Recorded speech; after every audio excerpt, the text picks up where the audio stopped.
stepping aside. The lawsuit accusing him of talentless, humiliating acts. I didn't think the lawsuit would shock me.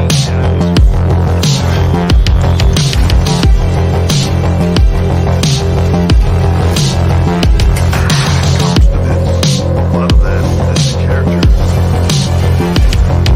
What you show you is what you see. Being quiet with reality, very fluid in our business.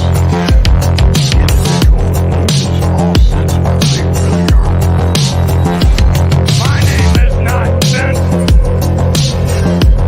My name is Mr. McMahon.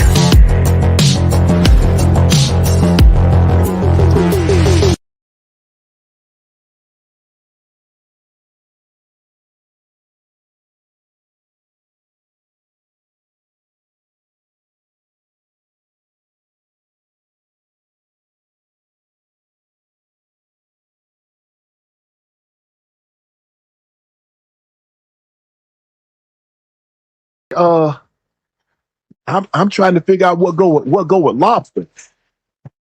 I say condoms. I say because if you order that, we gonna have.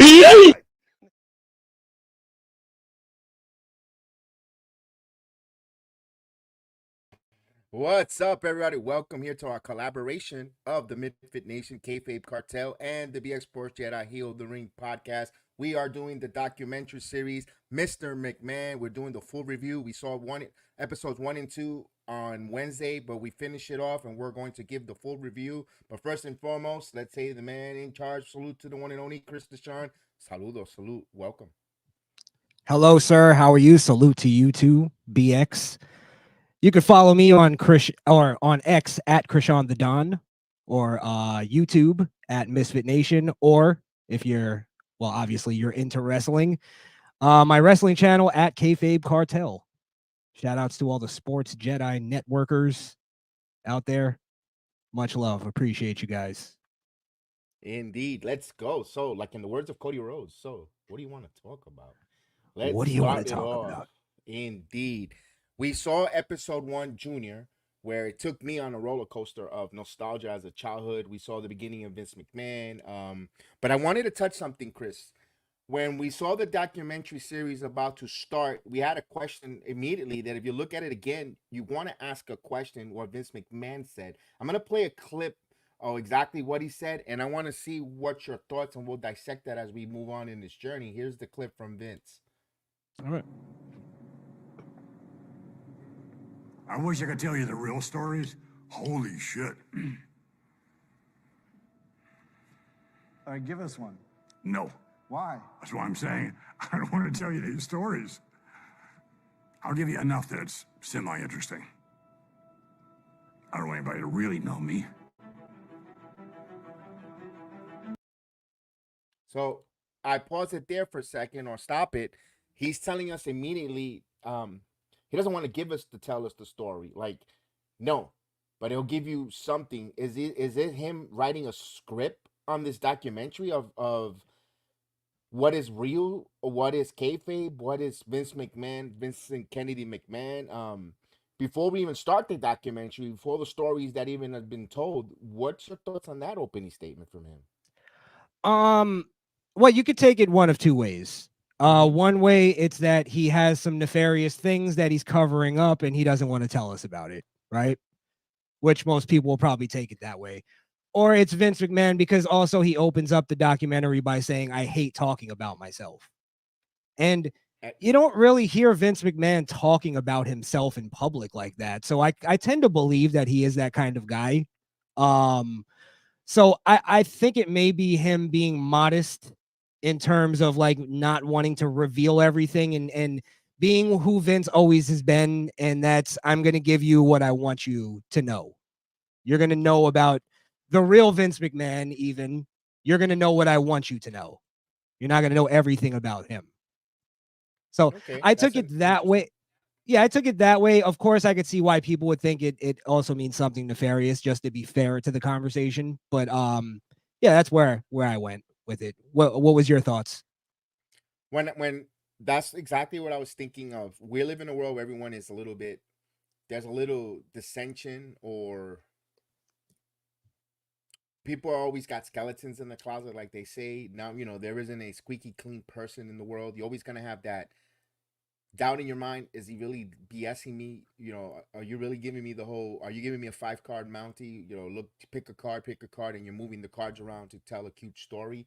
There's going to be people that are skeptical in any walk of life. You could tell people could tell, you could be giving away something here, for kindness of your heart, and that people think there's something behind it. Like they say, nobody gives nothing for free.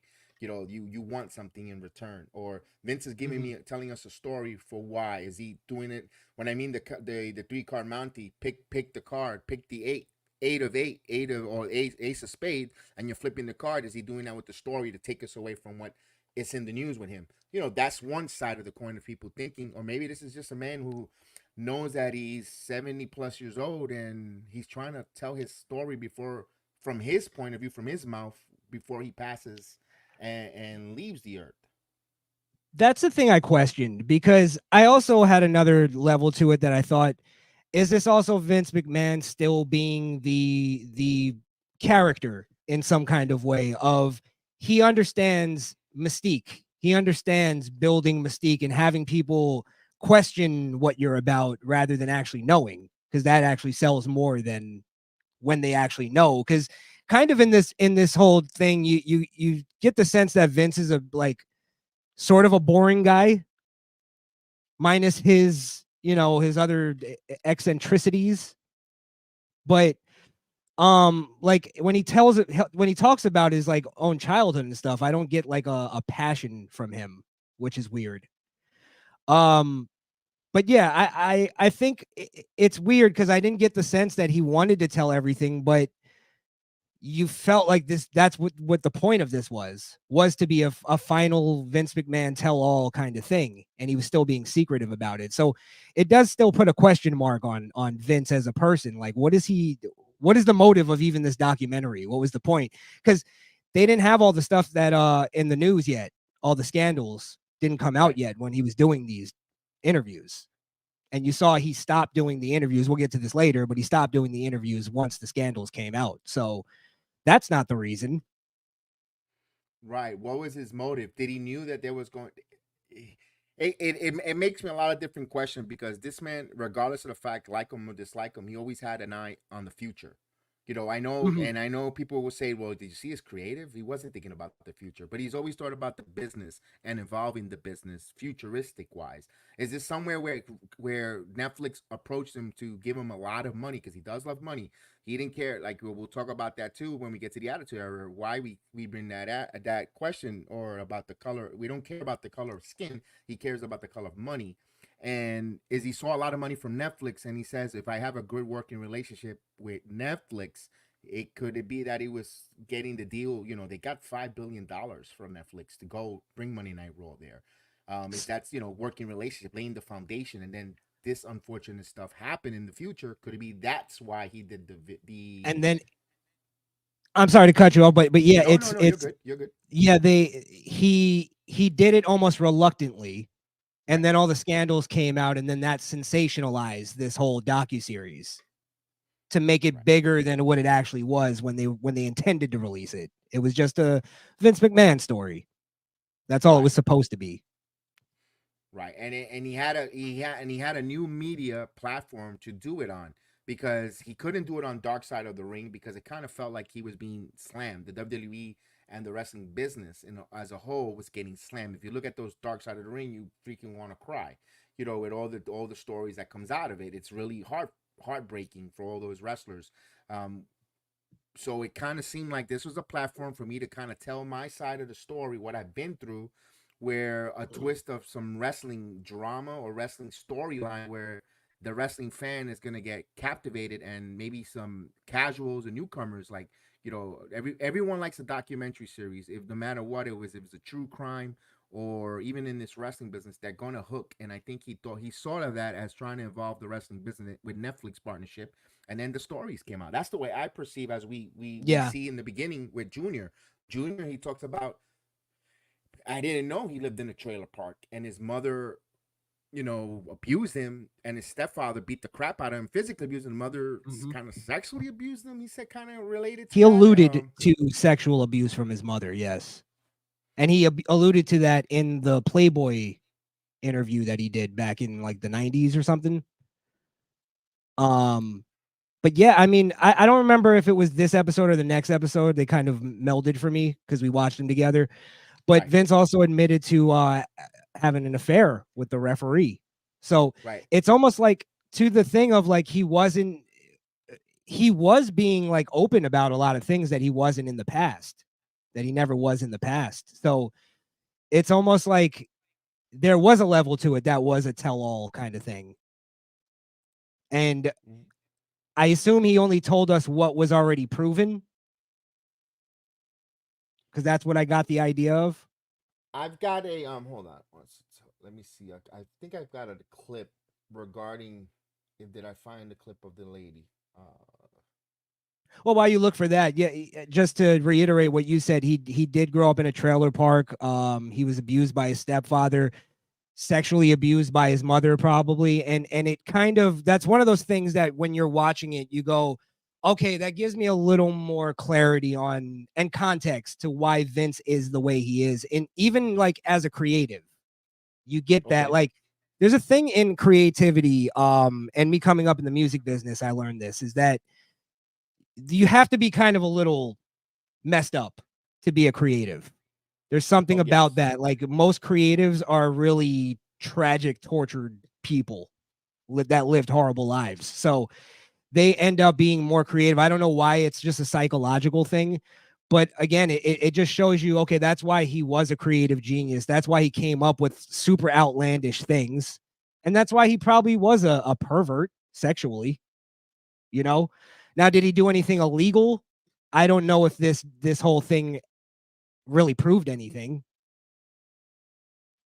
Okay. Yeah, because when we see him talking about his childhood, and he didn't meet his dad until 12 years old, so there wasn't really a male authority figure in his. He What he knew was getting beat up, humiliated, and degraded and abused. If the stories of his childhood are correct as he's saying it, and he's not even like to talk about it, and he's shying away with it, and he obviously he passed a traumatic experience as a young child. Like a lot of times where a lot of people go through certain traumatic situation in their lives, lets them go into that, like you said, that genius level. You see all the greats in the world, like a Michael Jackson, from people that survive, unfortunately, the Holocaust. They have stories to get them going another level of in their life to succeed, can't fail. Certain trauma, for good, bad, or indifference, molds a person in their future, which he's trying to tell us that story from the beginning. Something traumatic has molded this man to not. When he meets his dad and goes work for his dad kind of made him do. They didn't open the doors to him. It kind of felt like Vince Senior wasn't receptive. Well, I've got a son. I mean, I got my son. All right, I got a wrestling business here. Okay, go clean and go set up the ring. Gave him all the. There was no nepotism in that role. He gave him shit jobs to do.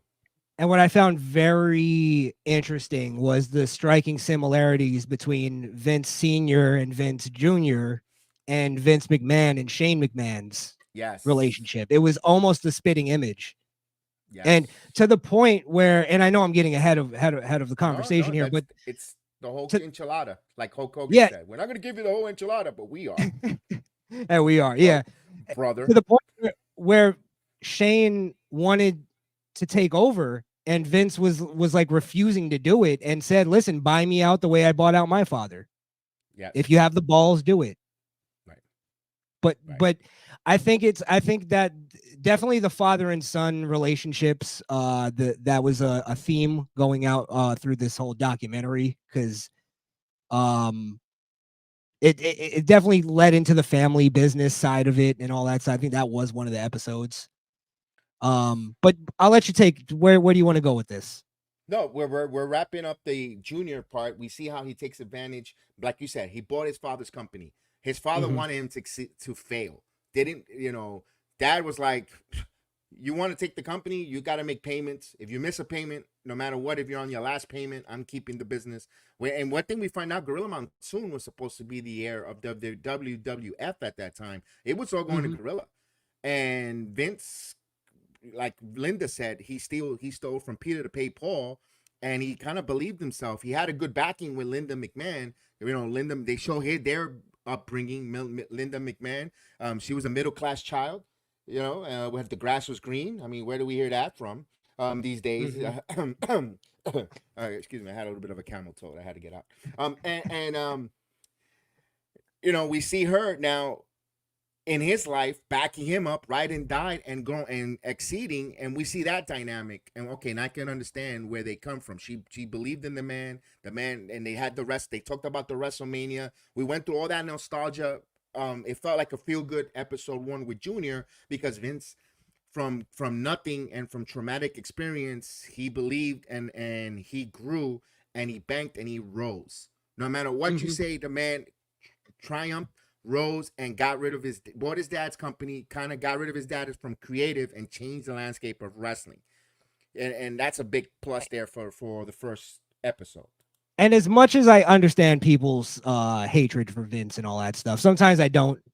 A lot of times I do. But one thing, and I remember even during our live reaction, I said this to you. I said, we're like an episode and a half in, and already Vince has taken 3 or 4 life-changing risks where he could have lost everything.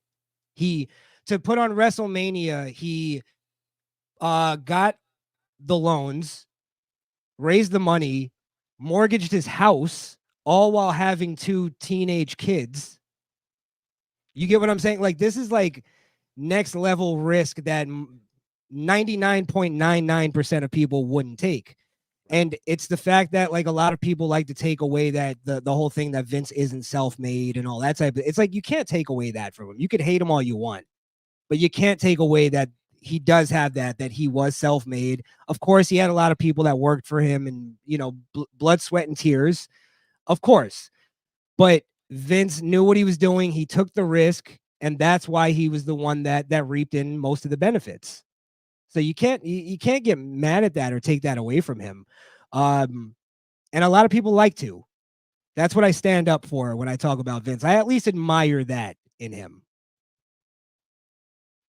And persevering and fighting for something he believed in and wanted a vision of what the business was. He wanted to be. He couldn't be a performer because his dad wouldn't let him. So he went to the next best thing, and he became the booker, the creator, the promoter, and taking it to another level.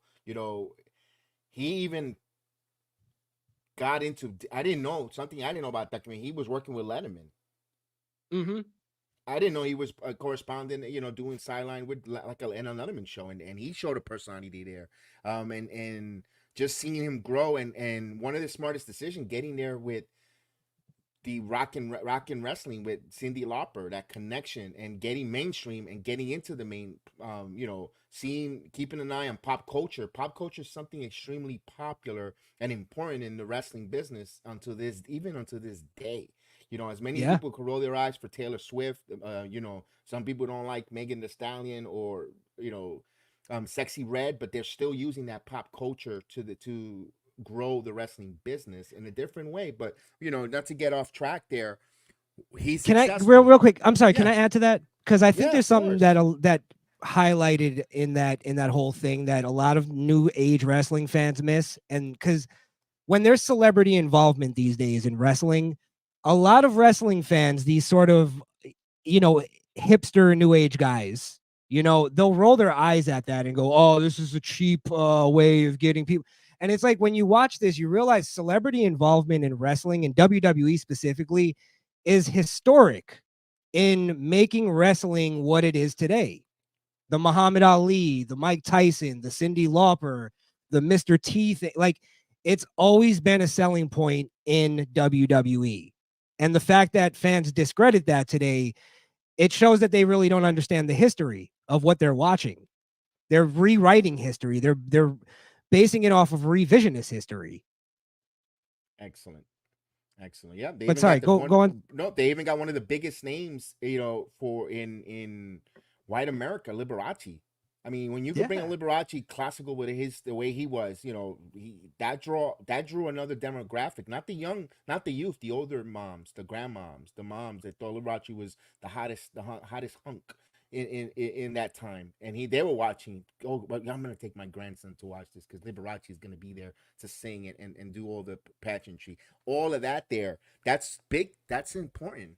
Without Mhm. those celebrities, this thing called WrestleMania and wrestling mainstream doesn't get kicked off, or gets going. If in just think, and if you ask that question, there's a lot of what ifs. I like to do Marvel comics and stuff with the what if. What if Vince Gorilla Monsoon would have been the one in charge and not Vince? If it would have went through, I don't think WWE would be mainstream right now.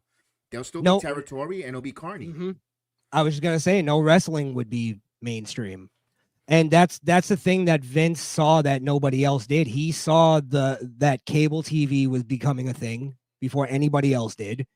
At least in the wrestling business. Correct. And here's another really interesting part that I thought that I believe too is that Vince Sr.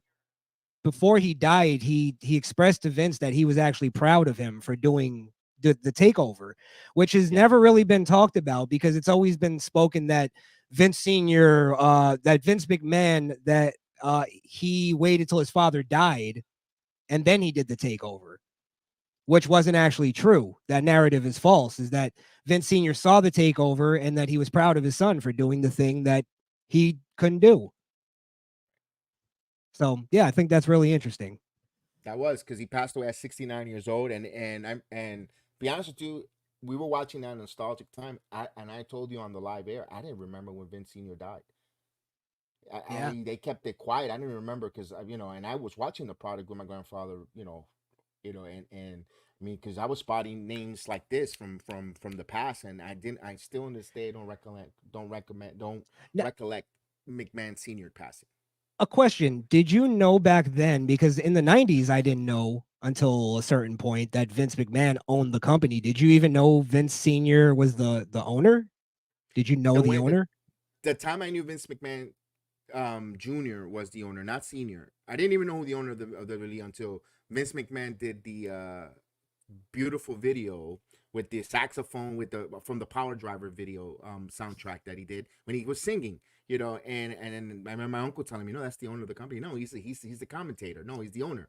No, he's the and then and that's when I knew Vince was the owner of the company. Which I believe that was the opening to to episode 2 was him doing Yes, that dance. Oh, I love I that footage. call heat. It was a lot of heat because now Vince McMahon and the WWE is successful. They talked about the WrestleMania 3 with the Hogan and Andre. We of course then you have Meltzer debunking the attendance record, which it wasn't irrelevant. I thought that was just what the hell. What are you getting out of that? 93, 78,000 at those time in the 80s to bring all those people there for that WrestleMania. Guess what? You wouldn't have a wrestling career as a journalist or saying fake news if it wasn't for WrestleMania 3. Right. And let's be honest, 78,000 is still an impressive number. Even Absolutely. if that is the number. Like you're right. It's one of those things that people who aren't as successful as somebody, it's so transparent that there's a level of jealousy in that I feel like Meltzer always felt like he could put on a better wrestling show than Vince. He just didn't have the money to do it. So all he does is criticize from an unfair standpoint a lot of the times. I felt like for instance where they got into the steroid trial and they're like Meltzer goes, from what I kind of took from it is he didn't really need that surgery at that time. It's like, how do you even know that? You're just trying to nitpick something. It's Yeah, like yeah, maybe not, yeah. but what does it matter? Right, right. And that title Heat, there was a lot of heat because you get the steroid scandal at the end, but before that, they had the scandal with the Ring Boys. There was a Yes. scandal there with the Ring Boys where they were accused of WWE, a couple top notch WWE executives were had a scandal with some boys. I'll play the clip here and then we'll comment on it. Let me add it. All right, so that was a lot there that was said, and Bret the Hitman Hart elaborates. Remember, The Hitman was there from the early '80s. I believe first WrestleMania, he's there. If I'm not mistaken, WrestleMania 2, at least WrestleMania 2. So, and I remember Phillips be going to the house show at Madison Square Garden before Howard Finkel took over the duties as ring announcer. It was Mel Phillips. To see that there, and Vince later comes out that Vince got rid of those two executives, but there was a third one. And I remember Pat Patterson getting a lot of heat back in the day, and he kind of let Pat Patterson go away and hide for a couple of months because Pat Patterson, as we see, is a big inclement in the WWE's history. He's the creator of the Royal Rumble. His idea, highlighted not just by Vince McMahon and documentary, saw it on Young Rock when Young Rock says it himself. Talked about Pat Patterson also being in the closet, homosexual, which is in the wrestling business when you're allowed a lot of men in locker rooms, the accusation comes out, and I believe this is one of the most funniest accusation of all. I'm gonna play this one and we'll react to this one. Interesting there. So we got some pecker grabbing in the back there for Tony Atlas. Tony Atlas, Mr. Olympian or Mr. He was built. Him and Rocky Johnson, the Soul Man, they were chiseled, and that's tough there. We got some stuff going on. It kind of fuels or gives light that there was a situation that WWE. Yeah. I mean, Well, your thoughts. now in the Ring Boy scandal, I believe that they found. I don't know if this went to the courts. Did it? They settled. They settled. They settled. They settled. So from what I got from the docuseries, and I believe from the Dark Side, they did a whole episode on this, that there was no evidence on Pat Patterson. He was actually the one that everybody knew was innocent in the whole thing. Like his name kind of got brought in somehow. Now the Tony Atlas thing, is it possible that it's one of those things that, like, because back in the day there'd be those like sort of locker room antics, Hijinks, the towel yeah. whipping and the touching somebody's ass, like playing gay kind What of they call grab ass. grab ass, something like that. Now I know that went on. Is that what was going on as far as the Tony Atlas thing? And then it's more like, oh well, he's also, because Pat Patterson wasn't in the closet really. He was actually openly gay his whole career. Everybody knew it. So is it that, well, he's gay, so it's a little different than a straight guy playing that way? Yes, you could. There's merit to that because when it came to the other two individual, like the ringmaster, the ring general, whatever, the guy that was he was straight. He was a married man. These are married. In the case, Pat Patterson, everyone knew, like you said, was openly gay in that time. And back in the '80s, it was kind of frowned upon. You really couldn't say with gay pride like the way now. You were discriminated, so forth. But they respect him.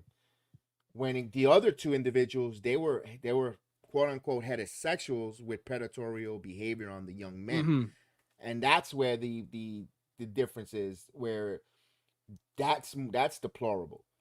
Pat Patterson, Yes, of course. Pat Patterson is letting I prefer having my share my bed with another male in Pat Patterson's term. These guys, they were saying no, they're lying and they're wolves in sheep's skins, acting like they're wholesome gentlemen to try to do heinous acts. Where that's why I think Pat Patterson got absolved. That we're gonna send you away because of your orientation preference. We'll bring you back once everything clears. We know if you're innocent, and you are. We're gonna let this scandal come to light. Whoever's involved, they'll be removed, and we'll bring you right back. And I think that's what happened with Pat Patterson on that. That heat. But also, one thing we find out, other than that scandal, we find out that a lot of wrestlers were working injured because they were afraid of, there was no medical insurance. We saw Jesse Ventura try to do a unionized for better, but the way he went about it, he wanted the talent to just walk out and leave Vince McMahon high and dry with no show at WrestleMania 2. Vince McMahon just did WrestleMania 1. He put all his money, his mortgage, he put a lot on the line. You said changing decisions, and for an individual to say, try to run up a coop to just leave him high and dry and lose so much money that would have bankrupt and put this man homeless with his kids. And Terry Bollea Hogan told Vince about it. They didn't go anywhere, but what came out of this was not just they didn't do union, the rip between Vince and Jesse Ventura, but also guys wanted to work injured. We find out that in Philadelphia, Pennsylvania, to be more exact, there's a doctor prescribing painkillers and whatever they need, open pharmacy for these wrestlers to get better and also to heal, and also the anabolic steroids comes out of this doctor in Philadelphia. Mm. Well, I think it's dishonest to have this conversation, right? Where a lot of wrestling podcasts do this, where they'll go, oh, Vince was forcing these guys to wrestle injured, or he was pressuring them to wrestle injured. This is the thing, is that they often discount the mentality of a wrestler. Look at Daniel Bryan, right? WWE was like, listen, you can't wrestle anymore. You have too many concussions. Your brain is going to get fricasseed, right? Mm-hmm. And Daniel Bryan battled their doctors and battled everybody to get back in the ring. Like, it's like that mentality is in wrestlers that I want to go. Like, I've seen even a wrestler get injured in the ring, and they're like, no, I still want to go. And then they stop the match, and the wrestler gets mad that they stopped the match. Like, that's part of the game to a degree back then, at least, because there was less regulations. I'm not saying it's good or it's healthy, but there's a level of it that, hey, some of these guys are making a choice to wrestle.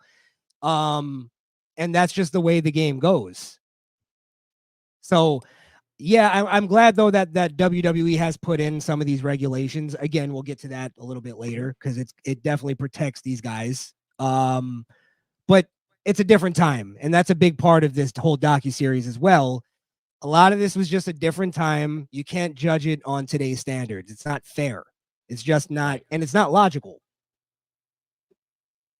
Yeah, those rules, different rule set. Look, back then you were 18 and you were able to buy alcohol. And when all this is happening, you were able to buy the 21-year-old limit came later, around that, in the early just around 90s, I believe, if I'm not mistaken. I could be wrong, but the point is, things change, different rules and regulation. When we find out about, like you said, wrestlers injured, is because there's an insecurity in the wrestling business. If you need to recuperate of an injury, the next person in that locker room is chomping on the bit to take your spot in the card to move up, because you're going to make more money. If you're wrestling and you're providing a entertainment, they're going to book you to a top of the card where you're going to earn more money if you're a main eventer. So if you're putting in the work and you're working with all different types of bumps and bruises, you're going to be more likable, susceptible to take something to take that pain and give you that adrenaline spike and hike to get in to perform night in, night out, on the road, and make that money. Because again, also, they weren't getting paid much, but they want to make that money, because it was, if the more you wrestled, the more money you made, the more money you achieved was better. You had a better lifestyle. And there's an old saying, out of sight, out of mind. And that's really true, actually. And another saying that was popularized by Daniel Bryan: wrestling fans are fickle. And these wrestlers know that sometimes you only have a moment in the sun, and it's just a moment. And they know, I have to capitalize on it. Mick Foley did that when he was like, I'm 35. Listen, I could take maybe a couple more drops off of the Hell in the Cell, but I'm going to make as much money. I'm going to charge as much as I can to do that. So, a lot of these guys are trying to feed their family as well. So it's like men will do a lot to feed their family and take care of their responsibilities. And I respect that at the end of the day. Can I bring this conversation to something, or do you? Yeah, no, okay. Go for it. For it. We were watching, because towards the end of Heat, this episode, they got into the steroid scandal. Yes. And sort of how the steroid scandal got brought to light was through Phil Mushnick. Yes. And I remember when we were watching it, I may have heard it wrong, but I heard Phil Mushnick admitting to being an FBI informant. But when I played it, I don't know if you have the clip, but when I played it back, he basically was saying that he was an FBI informant in the way that the FBI would read his articles and then follow that. So he wasn't necessarily saying he was a direct FBI informant. I mean, he could have been playing with the, The with the whistleblower. he was a whistleblower. However, here's the thing: is it turned out that he was wrong, and he was basing it off of just sort of his conjecture, because the FBI didn't even find any evidence that Vince McMahon was distributing steroids to his employees. Another thing that Vince finally admitted to was taking steroids himself and buying steroids from the same doctor. And everyone now all the wrestlers back in the old time wrestlers were admitting for taking the steroids. We finally got Hulk Hogan to say he took it. Because we saw Yeah. that famous clip him in the Apollo saying he doesn't. He's clean, never takes steroids, and you see Vince commenting, "Oh, just be honest, just tell the truth. Come on out clean, pal. Don't do that. Yes, just say it. We made a mistake." And what I saw, and this is true to this day. America loves a redemption story. If you admit and you humble yourself of making a mistake and you look for it, it might take a long time to get redeemed or brought back up, or you might not even get to where you were.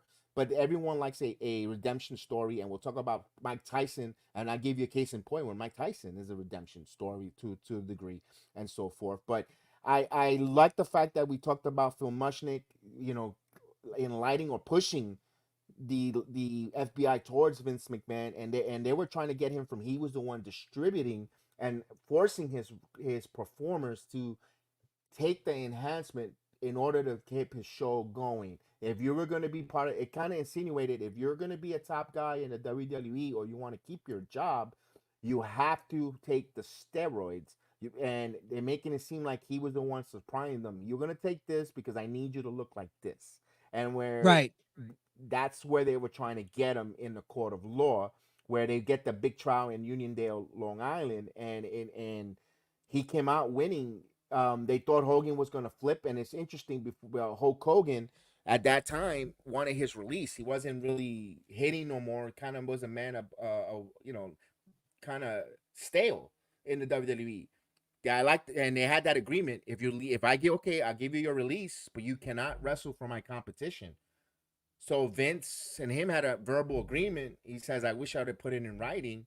And then he turns around and signed with World Championship Wrestling, the Turner Company. And Vince felt like, "Damn, I'm getting now slings and arrow. I'm getting accused by federal government. Now my main big star is signing with the competition, bailing on me." Felt like the house was collapsing on him, or in a corner. You And know what they say? A rabbit animal in a corner comes out more vicious. And then on top of it, not only was his big star going to the other company, now, and this is where Vince was looking at it, he's now the star witness for the FBI against That's it. him. Mm-hmm. Now, I got to give Hogan credit for not turning on Vince and telling them, like, and that would have been a great moment, well, not moment, but a great chance for him to screw Vince over, is to just Right. go, yeah, he made me take steroids. Right. And And by it just was him so, saying that. yeah, it was so easy, and he didn't do it. So it leads me to believe that there wasn't a distribution involving Vince, and I think Vince was actually one of the customers, Yes, he as admitted that. he admitted to. Something shocking, you kind of said it too, was that Vince also had a lot of these guys on handshake agreements. They weren't even contracted, Right. and WCW, Eric Bischoff, which, you got to give it to him, was a genius move. He was able to take advantage of that, and also take advantage of that Vince was going through the steroid trial, Right. and swoop in and take all of his Vince's wrestlers. Now, I used to always question, how was Bischoff able to do that if they were under contract? And it makes a lot of sense now. Vince didn't have them under actual contract. Right. Had them under They like were old school. They call it a New Jersey contract, handshake agreement. handshake agreement that we're gonna do 13 dates, and then hey, I would like you to stay for another 13 dates. Okay, yeah, no problem. And then if they could walk out whatever they want. How many times the Ultimate Warrior left the WWE and returned back Yeah. and forth back in the days. And one thing I And wanted hold to them say up for with the money. correct. One thing also Yeah. about the steroids, Vince was saying, and again, pop culture. Remember how we talked about pop culture? About with the music and also the movies. You saw Commando, Arnold Schwarzenegger, Sylvester Stallone. You're seeing the Hollywood influence, the big bad strong guys looking so muscular, so built. I want that in my ring, and that's where Mushnick might have misinterpreted and thought that Vince was the distributor because they want to look like Hollywood, and he is the owner of the company. Maybe he wants to. We need to look this. We need to go like that. And here, I got this for you guys to provide you guys to look like the guys on TV. Maybe that's where Mushnick and the federal government looked at it and say we have to peek into this because there's legs to this because of what we see on our TV screen from Hollywood. So that's another big influence for the WWE and bringing that unnecessary heat to the WWE that's needed for that trial. I tend to like go into more of a conspiratorial, I guess, area with that. And I do believe that the journalists in America have been connected to the FBI for a long time. And they've been tipping off the FBI for a long time about certain things. And the FBI will go off of a journalist's word when there's not really any evidence to it. And that's kind of what happened with the Vince McMahon thing. And it's like, I'm not saying it was, but I get when Vince was saying that this was just an FBI witch hunt, because it kind of was. They didn't really have a reason other than some articles that were written by somebody who wasn't even connected to Vince and that had a long history of hating Vince for no reason, no apparent reason. And it felt like the doctor got pinched and he was looking for a plea deal to, well, if I could give you Vince, who's a bigger name than just Joe Show Doctor just loses his license, practicing license, and that's it. He'll go to jail and it's not a blip on the radar. Maybe 15 minutes of fame. Joe Show Doctor was selling steroids and other prescription drugs to the World Wrestling Federation at that time, and that's it. He goes away 15 minutes. Now, and like he said, certain mainstream Mushnick says maybe certain mainstream media won't even cover it. That's wrestling. I'm not gonna really get into it. But if it's Vince McMahon, the guy who at WrestleMania and this and that and larger than life, and if he gets pinned, it becomes a story now for about a month or so. It would have got more traction than the doctor himself. So maybe that's where the doctor wanted to get a plea deal and say, I'll give you a bigger fish if I get a plea deal or slap on the wrist. You're all right. I won't practice law in this country for whatever, 10 years, whatever plea deal we never knew. We don't know that for a fact. We're just hypothetically speaking on that. They meant, why he gave Vince McMahon instead of just him. So interesting. And a big part of it too is what you're saying. It's scapegoat. We need to find a scapegoat. Also, we need to take down a billionaire or a millionaire, or it's one of those things. It's like it's a feather in the cap of a journalist.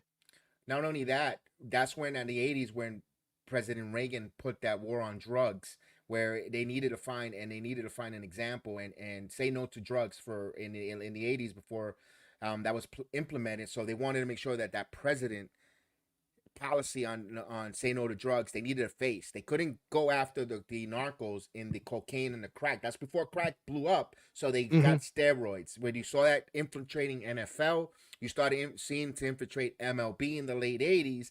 Now wrestling was the most easier target because it would have shake the foundation of the major sports in America. So let's get wrestling, which at that time wasn't a major sport in America, and we can make an example so the other sports could fall in line with in Reagan's policy of say no to drugs. In my opinion, I felt that's also where the government was going to. Well, my final take on the whole steroid thing in wrestling, honestly, I don't think it's that big of a deal. I think wrestling, it's not a real competition.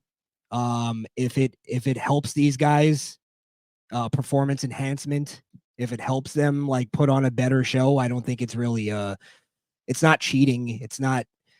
It's a if it's illegal, that's one thing. But if there's performance enhancements that are legal, I don't have a problem with it. Right. If it's legally regulated by the government, USDA, and they're able to use it, fine. If it's not legal, then if it's illegal by the government, rules are rules, I guess. That's a touchy subject for myself on that one. With that one. I also say let wrestlers do cocaine again because it was much more entertainment. Well, we got Tony Khan doing that, so he's how good that does. No, we don't need the owner on cocaine. But before I move to the next one thing we did get from Heat though, we got Vince McMahon admitting with the female referee having an affair where Yes. it was quiet, hush hush that he raped her. But then Vince said, "No, we had it as consensual. I just had an affair. I cheated on my wife." But then we see Yeah. her going on the talk show host, and saying she was raped and going into graphic details on Vince McMahon. Where here's the interesting part. I don't know if Vince McMahon he used it later on as a storyline in the future, 10 to 12 years later. Which when I'm looking at the documentary, when I heard her speaking that day, I was like, wait a minute, this is I seen this before. Literally with and the storyline wise in the Attitude Era. So it kind of gave me a rise my eyebrow with in that aspect with that heat.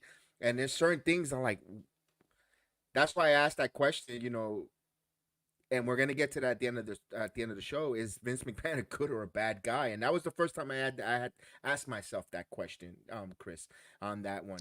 But Well, your take on y- that?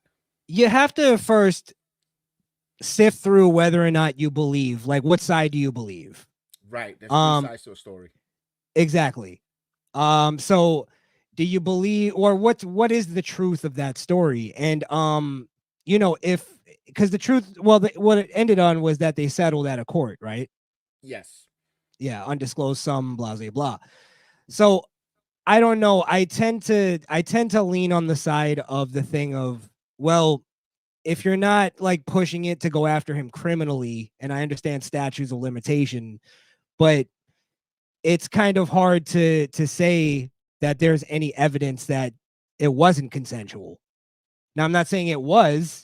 I'm just saying like it's like a really hard accusation to make on a person when there's not really evidence, so to speak. Um, and just settling at a court on Vince's side it's not necessarily an admission of guilt. It's just kind of ending the whole thing. And if you Right. have the money, Go if you have the away. Let's means, close the chapter. I don't want to talk about the here's some money and let's get this sign this out. Yeah. NDA. Let's just Yeah. let's just get it over with. And it could even be her finally not breaking down, but her admitting, like, no, I'm just here for the money.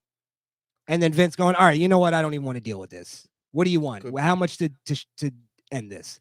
So that's what I'm trying to say is there's nuance to all of this. And I was looking for evidence to be presented on a lot of these things. So it's hard for me to say either way, like as far as the evil side of this. And I know we're going to answer this on an all encompassing thing at the end. But in this, I don't I don't know what to make of it, and I can't say that it leads me to believe that Vince is a rapist. Okay. And he was honest about it being a consensual relationship, so I don't know. I don't know. If without any evidence, it's hard to make like a full on decision. Now, if I'm just gonna be a betting man, I would say that Vince probably didn't rape her. Okay. Just to And I make a respect. hard stance. Yeah. No, I Where do you respect that stand? I respect your opinion on that there. Personally, when he says when one thing I kind of rubbed me the wrong way, the statutes of limitation is expired in New York State law, can do nothing about it. That right there, that statement there kind of made me raise my people's eyebrow a little bit, like, ooh, why did you say that? Hmm. That doesn't look good. That didn't sound good. Was there Fair. look, this man is in power. This man is the owner of the company. She's an official, a referee, making money. Did she want to get in? We don't know her motive. Did she give an extra wink, a smile, flirted with the chairman that he took it the wrong way? Or sometimes us as men, like if a girl or a woman just be polite and smiles, we're thinking the wrong. Oh my gosh, she wants me. I'm desirable. No, she's just being nice. So we don't know. I don't know what Vince is thinking, or I don't know what she was thinking. If she never went to the feds or anyone about that, because when that steroid, she had an opportunity to go run to the federal government. At least they never used her as a character witness to prove that Vince McMahon is capable even of rape, so he's capable of giving steroids and forcing his talent to take it, because they never put her on the stand. I don't know if because there was NDA or whatever, but federal government, they could tippy toe around that kind of stuff where all they're trying to establish is Vince McMahon's character, and they never used her as a character witness for Vince. So my point is, I'm with you on that. I can't sit here with a straight face and say he raped her.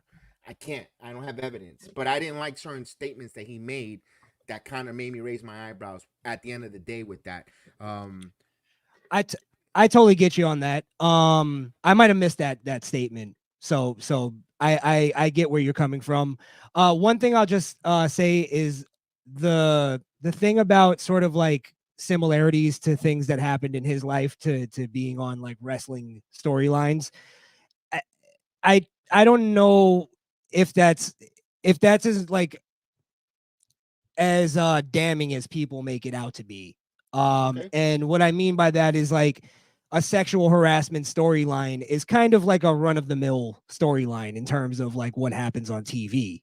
You know, it's not like something that's like so outlandish that it's like they put in specific details. Now, did they put in specific details? I was gonna say with you on that. Okay. The way when she says that on the I believe it's Sally Jesse Raphael show or Donahue. I don't know which one of those shows were.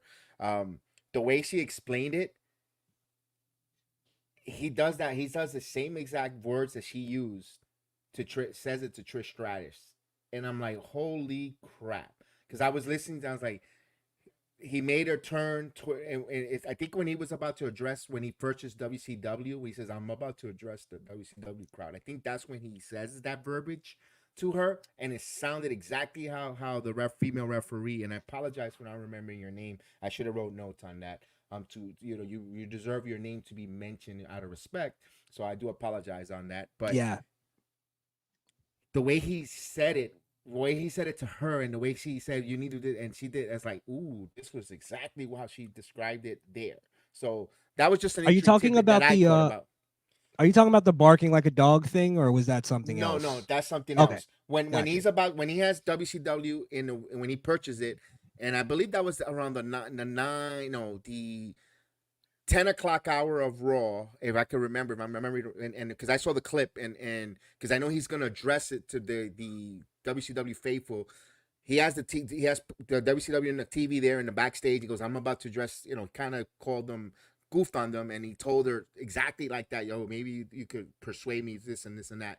The same exact word she used. She said it, and I was like, oh, I was like, whoa, that sounds exactly like that. And I actually stopped and I checked it. I'm like, oh, damn.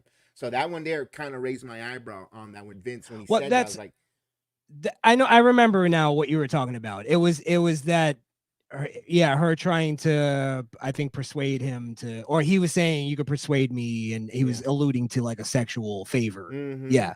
So that's kind of what I meant in that. I think that's sort of a run of the mill thing, like where I think if you listen to most Me Too stories, they all kind of sound similar.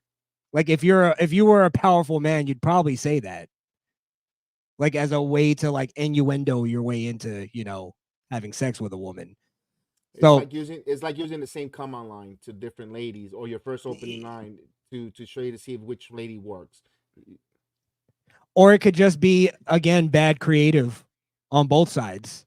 Okay. A woman trying to make up a story that's just, it's run of the mill. Like it's not really, she came up with anything that was like, oh wow, that sounds like Vince.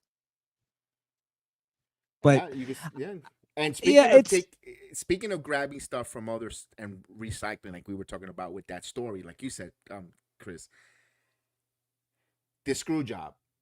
Yes. The Montreal screw job. We see before that even happens in Montreal. Before that happens, like we were talking about the women with the storyline that we just finished talking about, taking and using the same verbiage. We see this on a Madison Square Garden date on a house show. Wendy Richter, Vince says, well, I kind of want to take the title off of you. Wendy didn't want to be reluctant to drop the title to any women. And he goes, because it's time. There's chase for the baby face to run after the world title, where you see the Spider. I remember that, the fabulous Moolah dressed up as a spider, and we see that Wendy Richter gets pinned, but he tells the referee to count through it, to truck through it, and she kicked out, but Vince pinned her.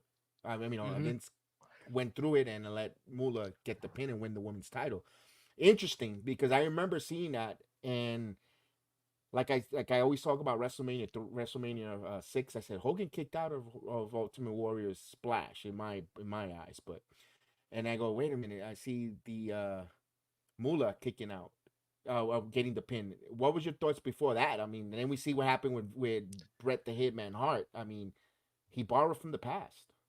Well, yeah, they pretty much glossed over the Wendy Richter thing just to Mhm. kind of tell the Bret Hart story. But that is the original screw job from Vince anyway, and that's where they got the idea from. They got it from that to do it to Bret. They just did it in a different way where he was using a sharpshooter, or he was reversing the sharpshooter. Before Well- they even, I was gonna say, before they even get into that Montreal screw job, Vince thought that he was the face of the company, Bret the Hitman Hart. We seen that Hogan's no longer there. The Warrior wasn't it didn't pan out for him being the face of the WWE. He needed someone to take the reins, to be that face of the company. He had a great worker, technician, and Hitman. He's, according to Vince, not charismatic speaker on the microphone. But what I saw there was Vince McMahon was losing money with the legal fees. He just got out of the steroids thing. Not a lot of money tried up on lawyers. He didn't have money. He wanted to sign Bret for a 20-year contract, and he kind of told Bret without telling him, I don't want you in the WWE no more because I can't afford you. I showed you loopholes to get out of this contract. This is where we get into the new generation era of WWE. And I want to pose this question. And I kind of want to see your answer first, and then we'll get into the conversation. But the Montreal screw job, was Vince right or wrong in that situation? Vince was 100% correct, and I'll tell you why. Okay. Couple weeks before, or months, whatever, you had your women's champion go on national television on your competition and take your WWF women's title and toss it in the trash. And Vince kind of downplayed that and goes, I was bothered by it. He was bothered by it. Bull crap. That man was livid. The way he is, the way we see from him, that will piss anyone off. It's like I give someone a keys to my car and I say that's yours as a gift, and they go turn around and they put it in the dumpster, or they take it to the junkyard and they junk it. No, it's even worse. It's them doing it right in front of you. It's like it's the disrespect. It was purposely disrespectful. Especially after right now they're feeling that they're being at war. They just lost all their top-notch wrestlers in Razor Ramon, aka Kevin Hall, Scott Nash, Hulk Hogan, Randy Savage. They were all defecting, heading over to, and there was an avalanche storm on the WWE that wasn't going in a positive way. Then you have your women's title being taken and thrown in the trash, where there's want to talk to Bret Hart about, okay, we're giving you an out. You're gonna. I can't afford you, but here's a clause for you to make a lot of money to Turner, who's gonna pay you a lot of money for being the Hitman. But I need you to lose the title. Now, Bret, for being egotistic, in my opinion, didn't want to lose the title to Shawn Michaels. I understand Shawn Michaels might have been a butthead, an asshole, a jerk, whatever at that time, immature. And I get it, I'm like, this guy I gotta drop the title to. But again, he has generation of wrestling family. He has to know what's best for business, protect the business. He also was selfish at that moment because he has other siblings in the business, brother-in-law, family in the business. He should have thought about everyone, not just Bret Hart at the moment. Easier said than done because we're not in Bret Hitman Hart's shoes. Like, if, for instance, if I know they bring in another person who's going to take my job, or how am I going to show him the ropes, how to do my job better so they can replace me? I get that too. And from the human point of view, I get that. The ego and being in their shoes. But at the end of the day, it's still his property. Like he said, his company. I am not upset that what Vince McMahon orchestrated to keep his title in his company. Absolutely. And also to add to that, it not only left everybody in a better position than if they just did a normal match. Bret Hart was in the best position of his career, where he was able to lobby for $4 million at WCW. Here's another thing that I think is sort of the thing, right? Is that Bret Hart, he lobbied for a huge contract with Vince McMahon and he got it, right? Because Vince was kind of like desperate to hold on to people.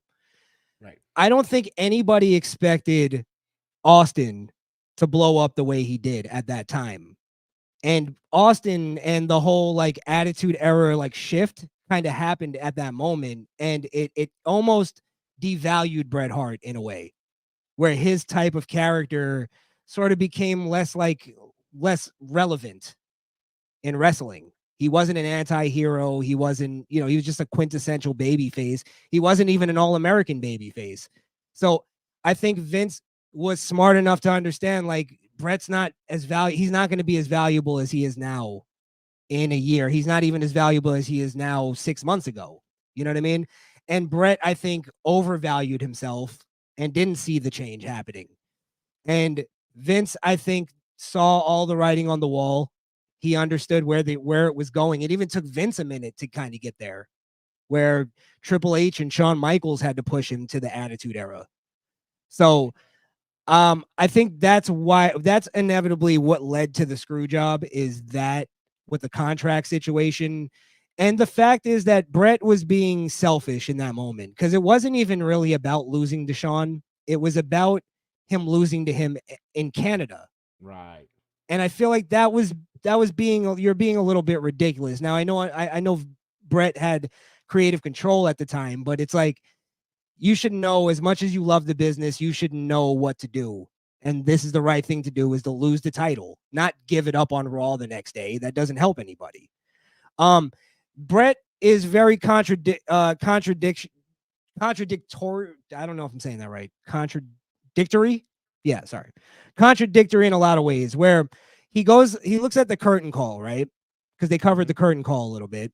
And he's like really critical on the curtain call. And he's going, they ruined the business and they exposed everything and this and that. Yeah. And then what he does is when the screw job happens, he goes out like literally the next week and goes all over the media and talks about and exposes the business and explains how he was supposed to win and he got screwed over and all that. And it's like, you literally did the thing. Wrestling with Shadows was literally a complete exposure of the business, him narrating it.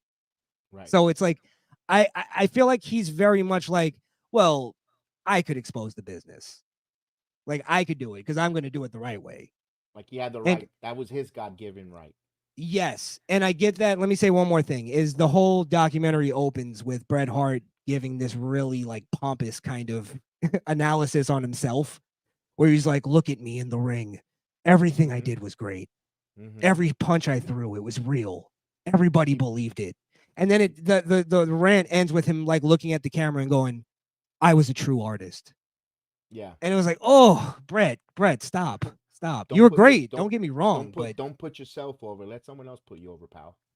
Yeah. It's like, all right. Like, so I think Bret really screwed himself. Bret screwed Bret. I was about to say it. Vince McMahon said it. Bret screwed Bret. Even at that time, I felt the same way with that. Because if anything, he should be mad at Medusa, Alundra Blaze, for doing what she did. If they would have not done that, I think Vince would have allowed him to win that title and hold it and beat Shawn. And I think, but the minute Alundra Blaze did it prior to that, he's like, screw that. I'm already been embarrassed enough. I've been embarrassed with the couple years with the steroids allegation. These guys, all my wrestlers are going over there. I'm getting my butt kicked here. My company's uncertain, and I'm gonna let you go ahead and put the nail in my coffin. My world champion with my title, go over there, and dump it.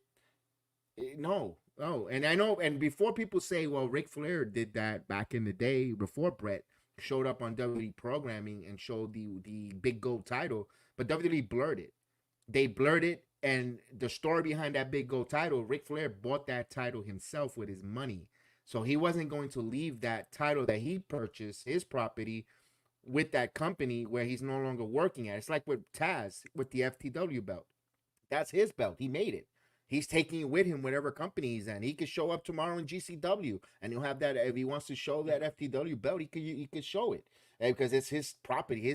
He purchased that. Ric Flair lended to the NWA because Ric Flair wanted something big gold. That, and before they say that, oh well, they did that with that. WWE was parading. They put a black bar blurring the title. I knew what the title looked like because I watched different wrestling companies. I watched WCW, NWA at that time, and I knew about the big gold. So that's why Vince is like, you know what, I can't have that, and I don't blame him for that. I don't blame him for the ridicule. And when you mentioned about Stone Cold Steve Austin, he just saw, wait a minute, I see money, but I got my money tied up for 20 years, and Brett, I'm going to help him get out of this contract to make more money. Here's some outs, because he said it himself.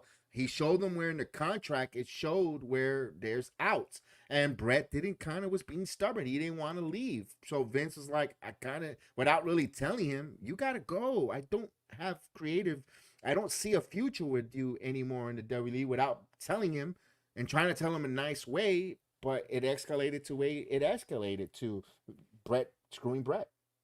I think the second Vince McMahon heard Austin 316 says, I just whipped your ass, he was like, oh my God, I got to free up some money. Yeah. I got to pay this guy. He's going to be the best. And I mean, listen, the choice he made, it made a bigger star. I don't want to say bigger star, but it put Bret Hart in a better position that I don't think he was appreciative enough, which I understand because he was angry at the time and all that stuff. But if he was a little smarter, he would have been like, wait a minute, I'm in a really good position. I'm like one of the hottest hands right now outside of the WWE. Everybody wants to hear my first promo when I get back. Right. Why didn't he plan a really great promo when he got back? And he didn't.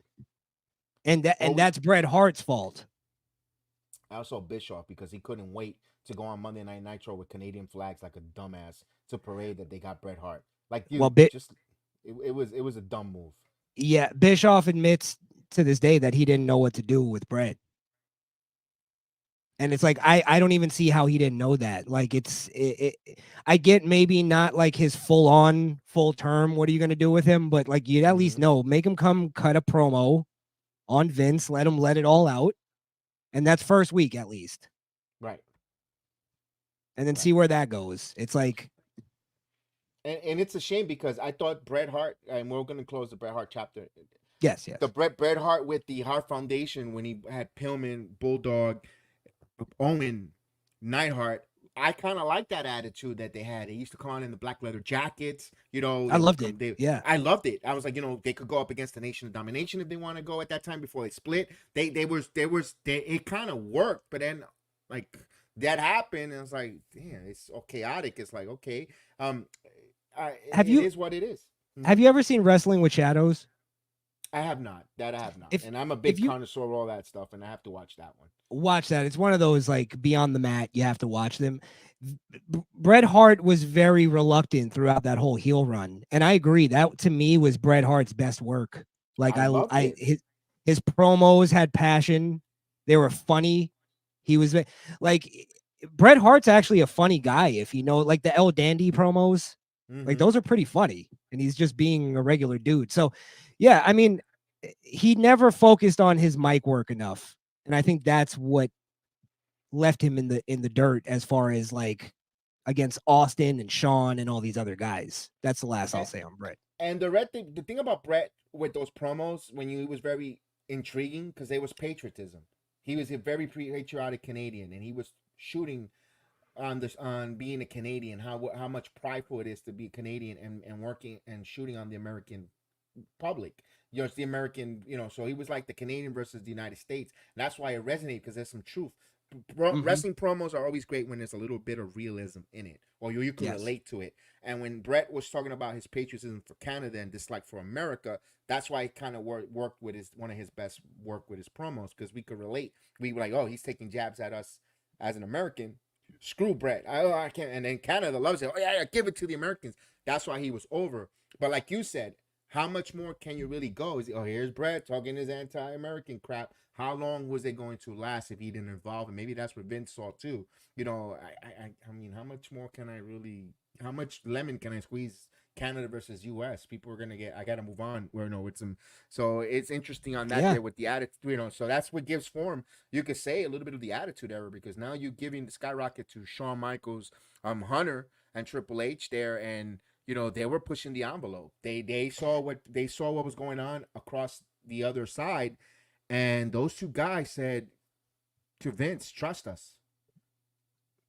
Yeah. Yeah. And to kind of further the conversation as far as like pushing the envelope, that's what they Bruce Pritchard was explaining, because they asked him, when was the moment that you knew the Attitude Era started? What's the legit moment? And he is explaining that it was that night that Shawn Michaels went out with the bicycle shorts that were stuffed. And I remember that Gauze. night for some reason. With Yeah. gauze, not socks. It was gauze. Gauze. Shawn- Yeah. Shawn Michaels Grab said some it. gauze on the way out. Mm-hmm.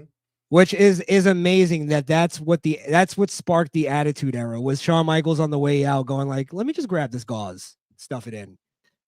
And Vince was livid about it, and they had to sort of like explain to him, because even I think it was Michaels was explaining to him like, okay, because he wanted to fine him for it. Vince wanted to fine Shawn Michaels, and Shawn like kind of weaseled his way out of the fine by going like, listen, you could fine me or look at this and understand that this is the direction that we need to go. And Vince finally came over to that side, and that's what sparked the Attitude Era. Is Shawn Michaels, DX, really pre-DX. Right pre-DX, and then they just took off. They became rock stars. I mean, with all they pushing the envelope from all types of matches, and it was just the Attitude Era.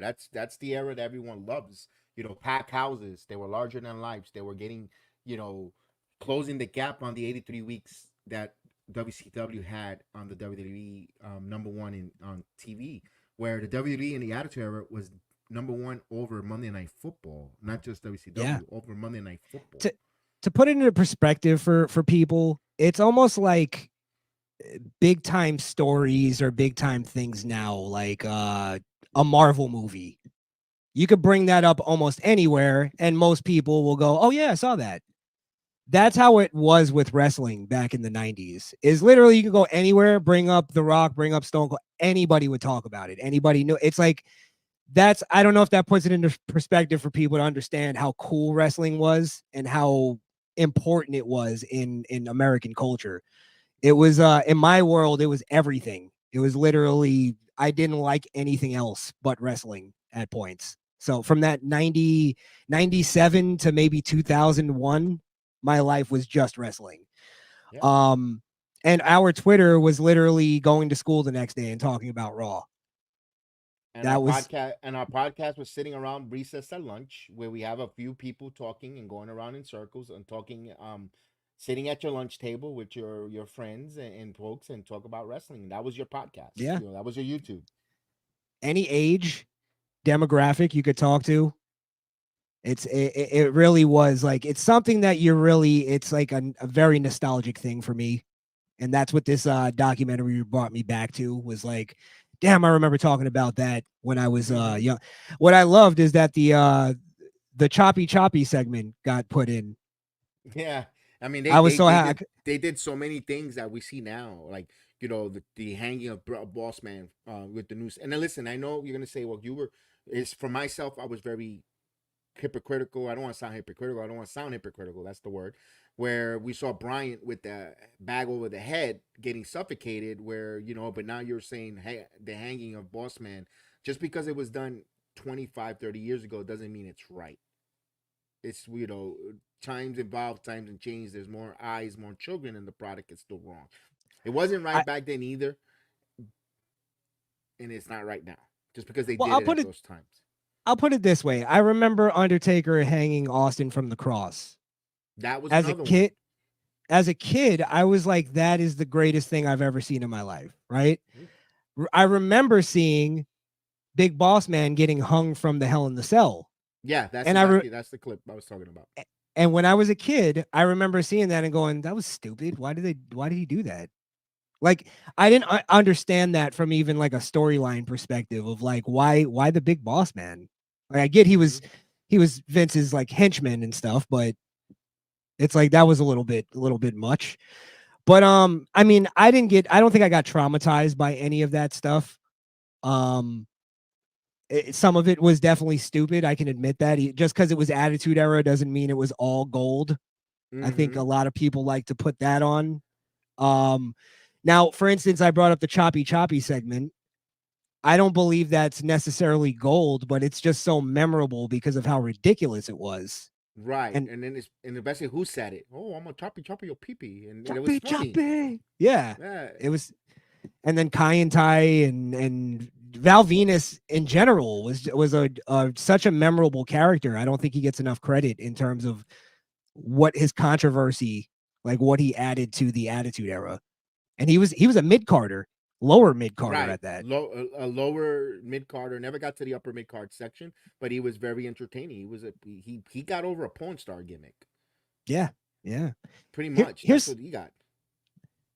Here's something sorry if I'm jumping around, but here's something that I learned from this documentary is that Triple H has been in Vince's ear for a very long time. Way longer than I ever thought. Like, and I was surprised with that too. Yes, even when he was like almost a nobody, Vince was still listening to him and liked Triple H to a great deal. To the point where it's funny because history would have taken, and we were talking about what if. So we said it before. If Gorilla Monsoon would have taken over the WWF instead of Vince, what if? What would that would have went?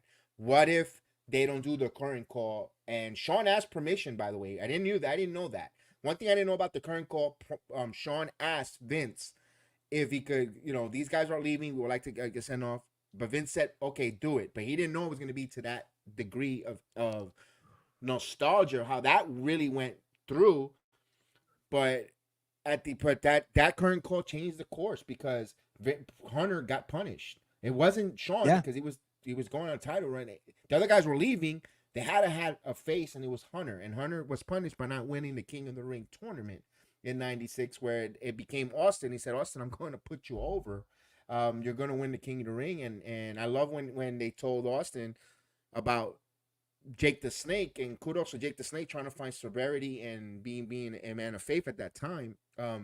And quoting, he goes, "Yes, Jake is going to quote some Psalms," and Austin took it like, "Oh yeah, I'm gonna one up it," and he just came up with that famous promo, Austin 316 says, "I'm gonna whip your ass." And one thing that came out of like that, and that's somebody who's thinking, and kudos for him going to Paul Heyman and ECW, doesn't get credit for him that stint in ECW pushing that envelope, and Paul Heyman giving him that confidence, talk from the heart. And he did. He says, "Well, that's the bottom line, because Stone Cold said so, changed the course of the wrestling business." I mean, it's amazing. We almost don't have that if the curtain call doesn't happen. We don't have that. It's a series of events, Crishaun, because if Austin doesn't get fired from WCW and he doesn't land in Paul Heyman's ECW, where Paul Heyman tells him, "Go out there and talk your experience about WCW, shoot on them. You got open mic, talk from the heart, talk what's in here, talk from the heart, be yourself." And Austin was himself, and that allowed him that confidence and that I don't give a shit mentality, that Austin brought to his character and brought it to, then got signed to the WWE, and he kept bringing that. He kept listening to Heyman's advice, everything, a mirror of events that was a perfect storm in the '90s for the WWE. And then we also got an answer to something that's been debated for a while on the dirt sheets and stuff. Vince admitted to approving the curtain call. Because that's always been like, who let that happen? Vince must have let it happen. And I mean, it's obviously the logical thought, but Vince approved it. He didn't really see it as like a problem. And, that pissed off the locker room. That's the reaction. That's where reaction, because he got the locker room got bothered. Like, you allow us to be separate, because some of these people that were in separate locker rooms were really truthfully friends. They were really good friends, and they couldn't be friends because keeping it kayfabe. They couldn't hang out. They couldn't be seen in car rides together because you're a bad guy. You couldn't even dress. I'm pretty sure they couldn't even eat in the same places together, and they wanted to share a meal because they were friends. for other promotions or so forth, or coming up to the business, and they couldn't. So I think that's where the backlash, and I gotta set an example to you for you, Hunter, and not winning the King of the Ring was the example, which turned out to be the greatest um move in wrestling course history, if you want to say, at least for where we at now. I mean, I The think so. greatest accident in wrestling Yeah. history. Mm-hmm. Yeah. That's the greatest accident Because in wrestling history. and then Yes. and then it even helped really Triple H with his career, because I think that's why he got put into DX, and he was just kind of a side man at that point, and he made the best of that. So again, it's just everybody was so talented back then, and they were able to get really anything over. Or they were able to, a part of it was they were able to do more. They were much more free And to a degree, because you do, sorry, real here's how quick, because you do yeah, see a yeah. lot of like regulating throughout that, because Vince fought against DX for a while. They were getting Mm-hmm. fined and all that stuff. So sorry, go ahead. What you were saying? No, they were pushing ahead, that kind of pushing the envelope where they felt so comfortable. Well, they not comfortable. They felt that they needed to go an extra step further, being spicier or edgier, and they took a chance because this man just got out of prison, who was the baddest man in the planet. They needed someone who was going to bring the mainstream eyes, who was going to draw, because he had a couple of fights and people were, and he saw the buys rates and pay per views. Is Mike Tyson. He see how Mike Yeah. Tyson was a polarizing figure. I believe that Mike Tyson had a stronger impact than Muhammad Ali did in the WWE from WrestleMania 1. That's actually a really good. That would be a really good debate to look into that and see, because yeah. I mean, and this is where we can sort of get into the I guess towards the ending, is that Yes, yeah. I thought it was a little unfair what they were doing on that too, where they were like trying to tie in the whole thing of like, oh well, he was a convicted rapist and this and that. I mean, there's a lot of debate in the Mike Tyson case. Oh, yes. And it's like, again, one of those things that I felt like they were trying to push it towards hit piece, but I think it was like people are smart enough, I guess, to not really latch onto that, the whole Mike Tyson thing. And Mhm. I don't even see Mike Tyson like being looked at as a rapist by the public. Like, I think that's how ridiculous the case was, or even people forgive him because he's changed. I don't know, but What did we say? What did I say earlier? America likes a redemption story, no matter what, how long it takes, or yes, where. And you could see Tyson was a redemption story. Got back his life, became world heavyweight champion after serving his time for his accusation, or being accused of, or being convicted, whatever you want to call it, with him. And now he's rising to the top and getting back to the top and rising, redeeming himself.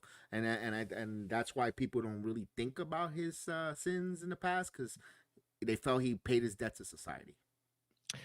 yeah. I just noticed. Let me just give you another Mm-hmm. example. When they were kind of covering the Trish stuff, right?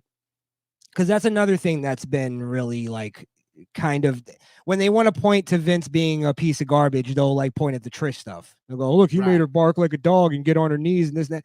And Trish was like, she was like, throughout that whole entire thing, there was a couple times where it felt a little weird, of course, Mm-hmm. but she was comfortable with everything. She didn't do anything that she didn't like. She wasn't forced to do anything. So, Right. like, I think again, where they were trying to make that seem a little like demonize that a little bit more. And then when they get Trish to answer, she's like, no, I was fine with it. And it's like, okay, well, that's the end of that. We can't demonize him on that. I felt like they did that quite a few times. But I just, again, like, I don't feel like in terms of that, we got anything new or anything super exposing or revealing. And I hate to say this. It's gonna sound wrong. This is my opinion. It felt Trish wanted to do what it takes to make money and get to the top. I'm Yeah. not saying that she slept with Vince, but like she said, bark like a dog, and she could have said no. And many times she said Linda McMahon was part of the storyline with her, and she had no issues with that. Like, you all She right? gave Like, ideas. yeah, you want me to kiss your husband like that with you sitting there? Yeah, go ahead. And it's like, So she's like, okay, if you're okay with it, I mean, let's do it. I'm a paid actor. I'm a paid performer. You know, coming from the world of fitness, she knew what she was getting into when the world of fitness. She wasn't. It's not like she went to the performance. It's different now. That happens now. These girls that are in the performance center right now, working their asses off, working, and they say they bring her up to they bring them up to the main roster, and they got to do these kind of stupid roles. Now, you know, that's disgusting. I'm not saying it wasn't disgusting back then. I mean, you know, it entertained us. I mean, now as an older, mature person, like, damn, it kind of was kind of raunchy. That was kind of pushing the envelope looking at them. But as a child, and where I was in my life, I found it entertaining. I'm gonna be totally honest. I'm not gonna be hypocritical. And then you look at what it did, right? That's WrestleMania 17 was the culmination of that whole storyline. They showed even a great shot of when Trish finally stands up to Vince McMahon, slaps him across the face, and she walks out. She storms out.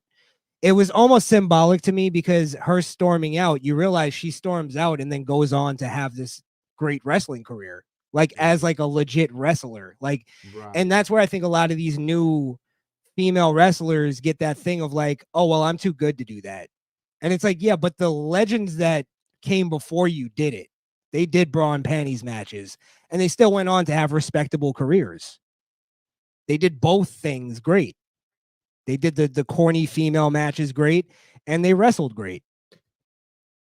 So it's like, I think that humility is missing from these new performers. They think they're too good to do these things. They're entitled to a level.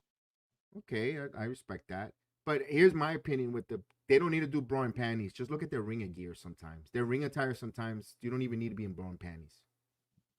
Yeah, they dress like I was watching the show with my my girlfriend, and I'm like, you realize they're all dressed like whores. And she's like, oh, that's rude. And I'm like, no, like they're like dressed like legit prostitutes. If you saw them walking around on the street like that, you would think they were prostitutes. And it's like, so it's in this weird place of like, I think they're trying to sell sex without being blatant about it. They're selling sex and then going, they're buying my wrestling career. And it's like, no, they're still buying your TNA. You know what I mean? All right, I see it. All right, I mean, I didn't Like- never saw it that. I never saw it that way. I see it that they're marketing themselves. Like, I am a great wrestler who looks beautiful, who looks great, who could pull out this attire look phenomenal. You know, you're gonna want to dream about me, but if you dream about me, I'm going to pin you. I'm going to destroy you. And that's the way I see the women currently now. The way that's just, you know, yeah, I think it's. I guess I'm a little more critical on women. No, that's I am a fine. sexist. I am a sexist, No, but I mean, that's you're entitled to your opinion. It's an open space. Everyone has their own opinion. Again, and I totally respect you respect that. That's no problem with that's Well, your thoughts. I can't my speak for my you. thing isn't even coming from like a hateful place. It's more of like, I think it's just what nature dictates. With women, sex sells. Like we all That's love a beautiful, 1000%. yeah. We all love a beautiful woman, a beautiful woman that has a talent. That's all you need. You could sing, you could play basketball, it could be whatever. But the fact that you're beautiful is what comes first, I think. And that could be us just being animals, or it's just nature. It just is what it is. It's a male trait. Look, listen, Yes. I'm not gonna lie. The fact, when the current ring announcer Samantha Irvin, she's gorgeous. And the caveat is she now could speak. She has a great set of vocals. Makes it like, oh, with a talent, that's like, there it goes. There's a caveat there. And I'm pretty sure there's males that females see, and like, let's use Roman Reigns. He's got features that they love, but he's also a alpha male that's going to attract even more women. It's a wrestling. We like the storylines. We love the nostalgia, but it's also a visual sport. Let's put it that way. We watch where our eyes are visual to appealing, because you put there, Earthquake wasn't going to be the number one guy on the top because of his looks. Right. And just to take it back to the conversation we were having earlier, the steroid thing. It's like there's a reason why those larger than life looking people sold Hulk Hogan sold. Like a skinny Hulk Hogan isn't gonna sell. No, You can't even call him Hulk Hogan. right. Look So- at look at Ravishing Rick Rude. The way he was chiseled. I mean, the guy had a 28-inch waist, 30-inch Mhm. waist, and look at the abdominals and the way he was just formed. Like you know, you ask a male if they could look like that, they'll sign up in a heartbeat. To Right. It's a visual thing there with that way when it comes to professional wrestling we watch. So I mean that's Yeah, an yeah. interesting debate there that I'm going. Yeah. Well, look, let's because we're getting a little long in the tooth here. Yes, we are. We gotta get to the finish soon. Well, Let's- I just wanted to highlight a thing because they brought up the Benoit thing because I think we do have to get into the sort of Shane Family McMahon business. stuff, family business. Yep. But real quick, the Benoit thing, because I think this documentary highlighted something as well. Is that when the whole Chris Nowinski thing happened and like he started, doing the research on it, WWE actually like they weren't as like combative with him as we thought. In fact, like when they started like hearing him and they were like more like, well, why are you coming after us? Let's see if we can get together and actually look at this. And I think WWE and Vince McMahon were very reasonable about that. And the fact is that even though we hate it, they banned certain moves. They banned the pile driver. They banned chair shots to the head. They did the right thing when it came to the CTE thing. And also the drug enforcement policy, the wellness program that they have. I just think WWE doesn't get enough credit for that. I think they're villainized a little bit too much on not caring about their wrestlers. And again, a different time you could say that, but it was a different time, But when it came time and the stuff came out, in fact, WWE was a little more accepting to the CTE thing than most other companies. The NFL is still battling them on that. I think NHL is still battling on CTE. Soccer. So what were your thoughts on that? No, they were very transparent with him, with Nowinski. They said, you know what, we weren't going to give you any resistance. Don't give us the heat. We're willing to work with you. We're going to be one of the major American sport or professional sport in the world, sports entertainment world, to open up and allow you to put protocols and educate our performers why the headshots are not well for you. They had seminars, they had explanation. It wasn't like, I'm the booker, I don't want you using a muscle buster or a power driver or getting any chair shot because I said so. No, this is the reason why. We're finding out with some longevity with performers who've been wrestling with history in the business with doing these kind of moves are developing this, and we want to make sure to ensure that not just you're going to be safe, but your children's children and beyond in this art that's called professional wrestling. And that was a great thing. They were very transparent. They didn't want to hide anything there, and they actually helped in the research. One thing that got me a little bit when Nowinski talked to Benoit's dad with tears, said, yes, study my son's brain.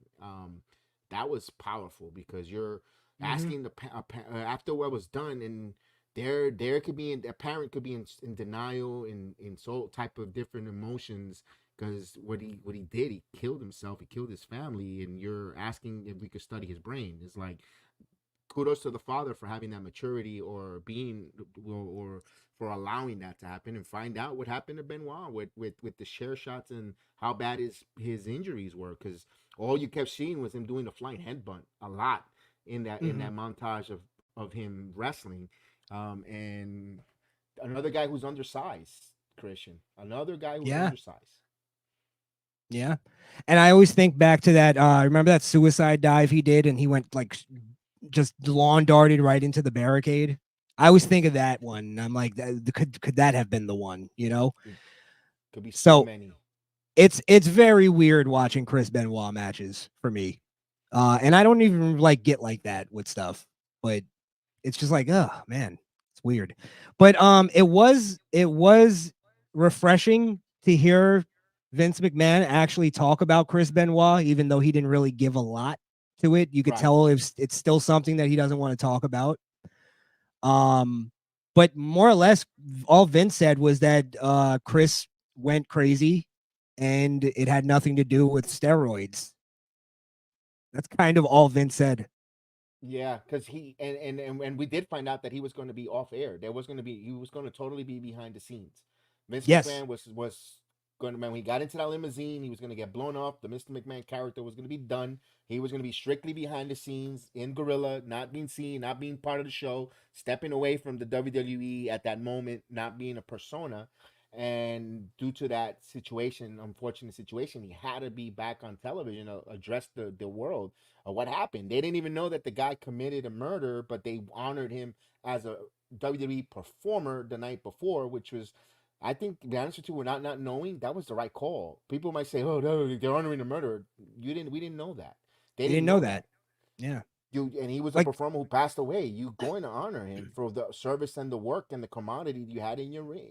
I'm pretty sure there's plenty of bad people in my job that I don't know of, but at work we're all for one and one for all, working together to get a big task at hand done. yeah, yeah. I mean, it's almost like being mad at the NFL for holding a ceremony for OJ before he did what he did, like, or before it came out. Like, again, it's just you can't base it on what we know today and today's standards. Right. So, Right.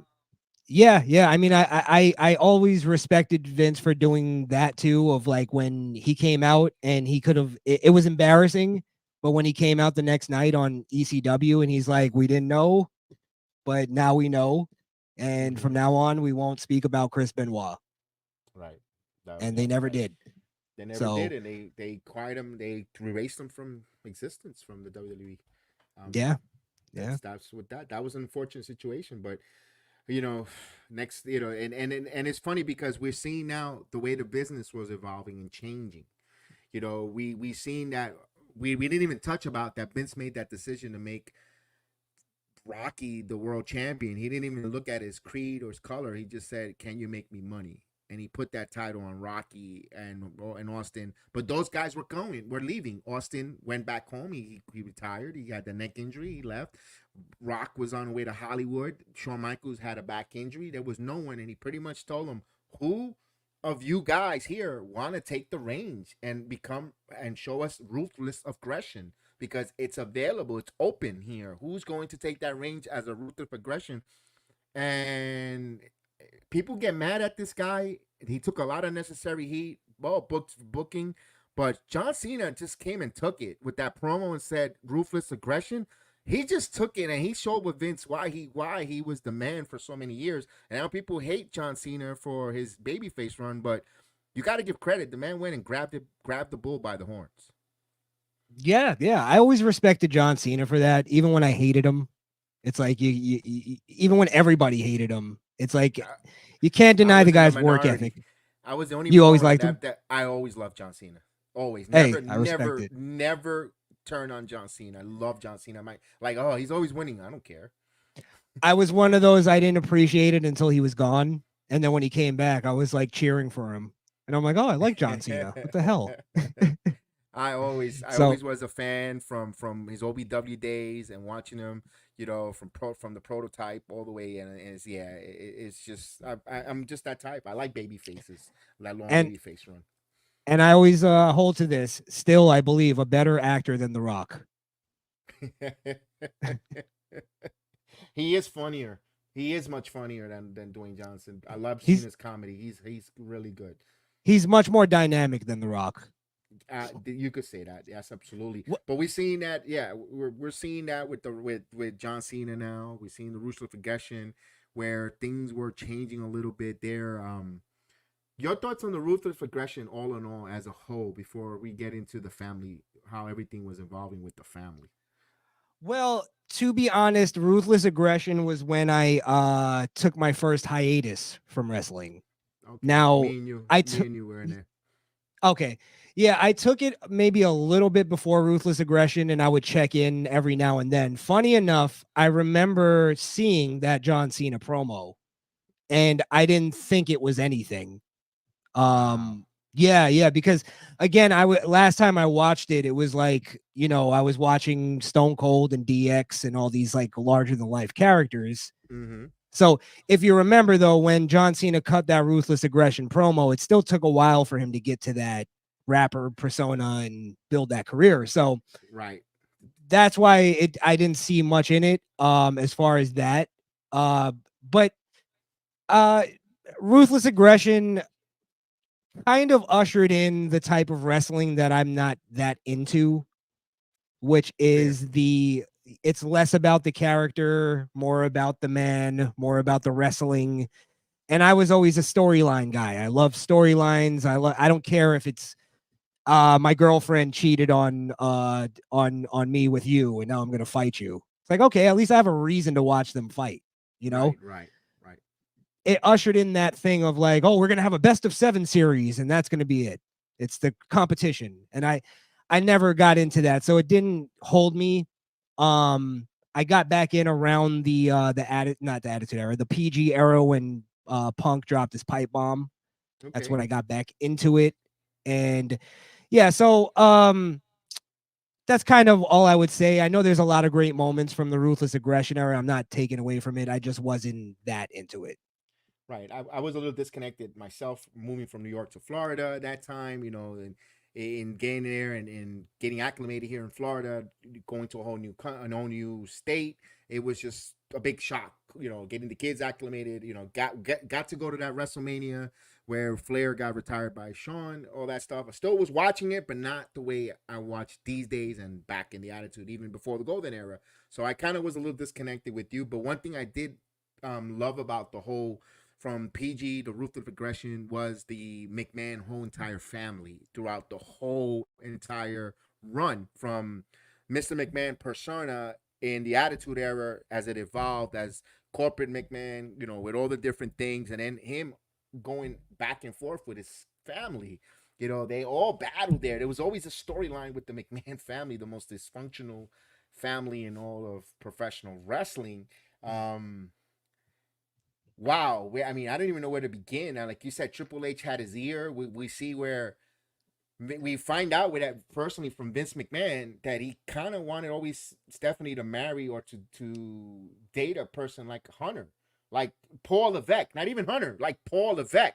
You need a, you know, and he kind of hooked up Stephanie and Paul. Yeah, if you think about it, yeah, he was the one. He was the matchmaker, arranged marriage, even wrestling, and kind of arranged that marriage because you see where the Tess storyline, where she was getting married to Tess, and Hunter pitched the idea about the fake wedding in the Quick Mart in Vegas, and they started working more and more together, and they fell in love. And I didn't know Shane McMahon was against that.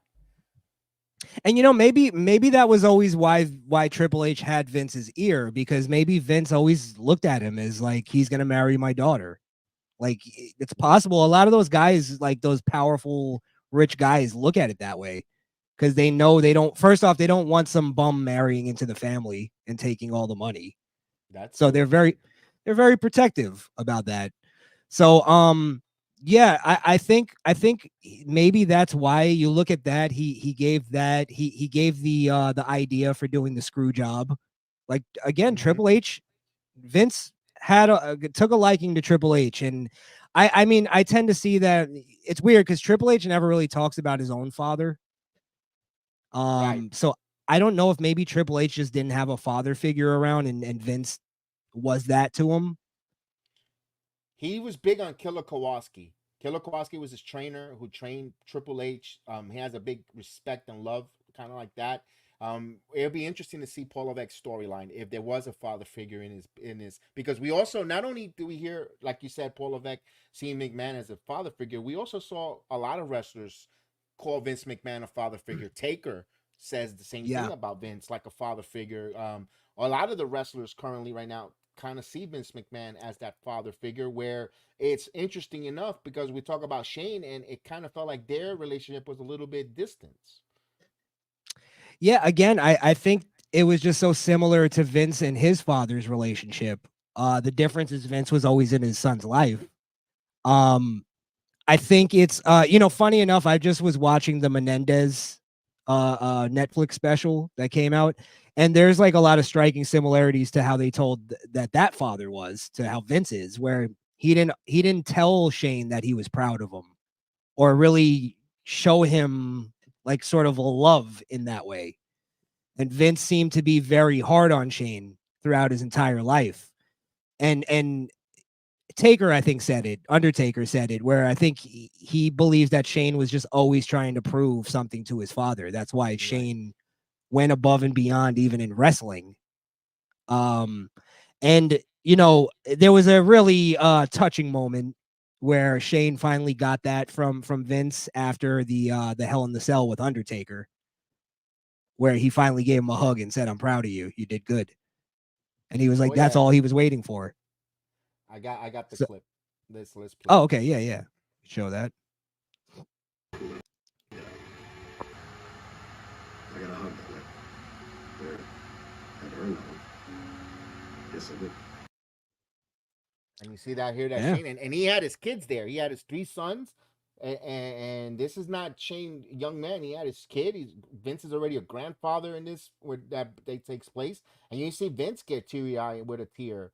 A little bit of an emotion with Vince there when he says, tell him I love you, to Shane, and that was symbolic there. I mean, it wasn't for the cameras; it was a really genuine moment. The way I perceived, and man, wow. Yeah. I mean, it's it. I mean, I think it's important to add the context to why this was such a big moment for Shane, and that's because what you were alluding to earlier is that they had a sort of a falling out, him and his dad, and part of it started from Shane wanting to buy the UFC, and Vince wasn't in favor of it because he didn't really understand it. And to a degree, I think it's kind of it's probably a smart move because Vince would have probably made it too close to wrestling to where it would have lost its credibility, because he made a very important statement, Vince, and he goes, I'm not in the sports business, I'm in the entertainment business. And he goes, we're like Disney. We're trying to build characters and we're trying to build, storylines, and these characters can sell for years to come. And look what he's doing now. He's still selling Undertaker action figures, and he could literally sell like Haystacks Calhoun action figures. You're right. So he knew what business he was in, and I think Shane may have been able to know what to do with it. But Vince for some reason didn't trust Shane. And Right. I think that was part of where it started. And then from what I saw, it was that Shane wanted to, they weren't like super clear about this for some reason. This is the dagger story that Paul Heyman told, where he wasn't very clear on this, but it sounded like Shane wanted to take over the business and he wanted his father to step down. And that dispute, because what happens, you're going to play it in a second, but that dispute ended their relationship more or less for many years, until I guess Shane came back. No, I thought I had it. I didn't download this one. Well, I'll just download this one. give you a quick synopsis. More or less, it sounds like Shane was like, "Hey, I want to take over the business. It's time for you to step down." And Vince was like, "I'm not doing that. I'm not done." And he was more or less saying, "Huh? Not over my dead body." Yeah, he says, "Not over my dead body," basically. And then he says, he picks up a knife and hands it to Shane and goes, "Stick this right in my heart. That's the only way you're getting this. Or you're going to have to push me out, or you can buy me out of the company like I did with my father." And Shane didn't want to do that. Now, it's not fair because the company wasn't worth as much when Vince did it, but it does make a point. Like, look what I built. Don't just think you could push me out because I'm the old guy, the old bull. Yeah. Because he But probably feeling, and I wanted to say with that was, could Vince not trust, like we talk about not trusting Vince, trusting Shane could lead to his childhood if he was really hurt by someone. I mean, you don't expect your mother to sexually abuse you, and once you lose trust from your own mother, how is he going to trust anyone in this world. A son, I know that's his son, but I can see where he doesn't have that trust issue to a degree.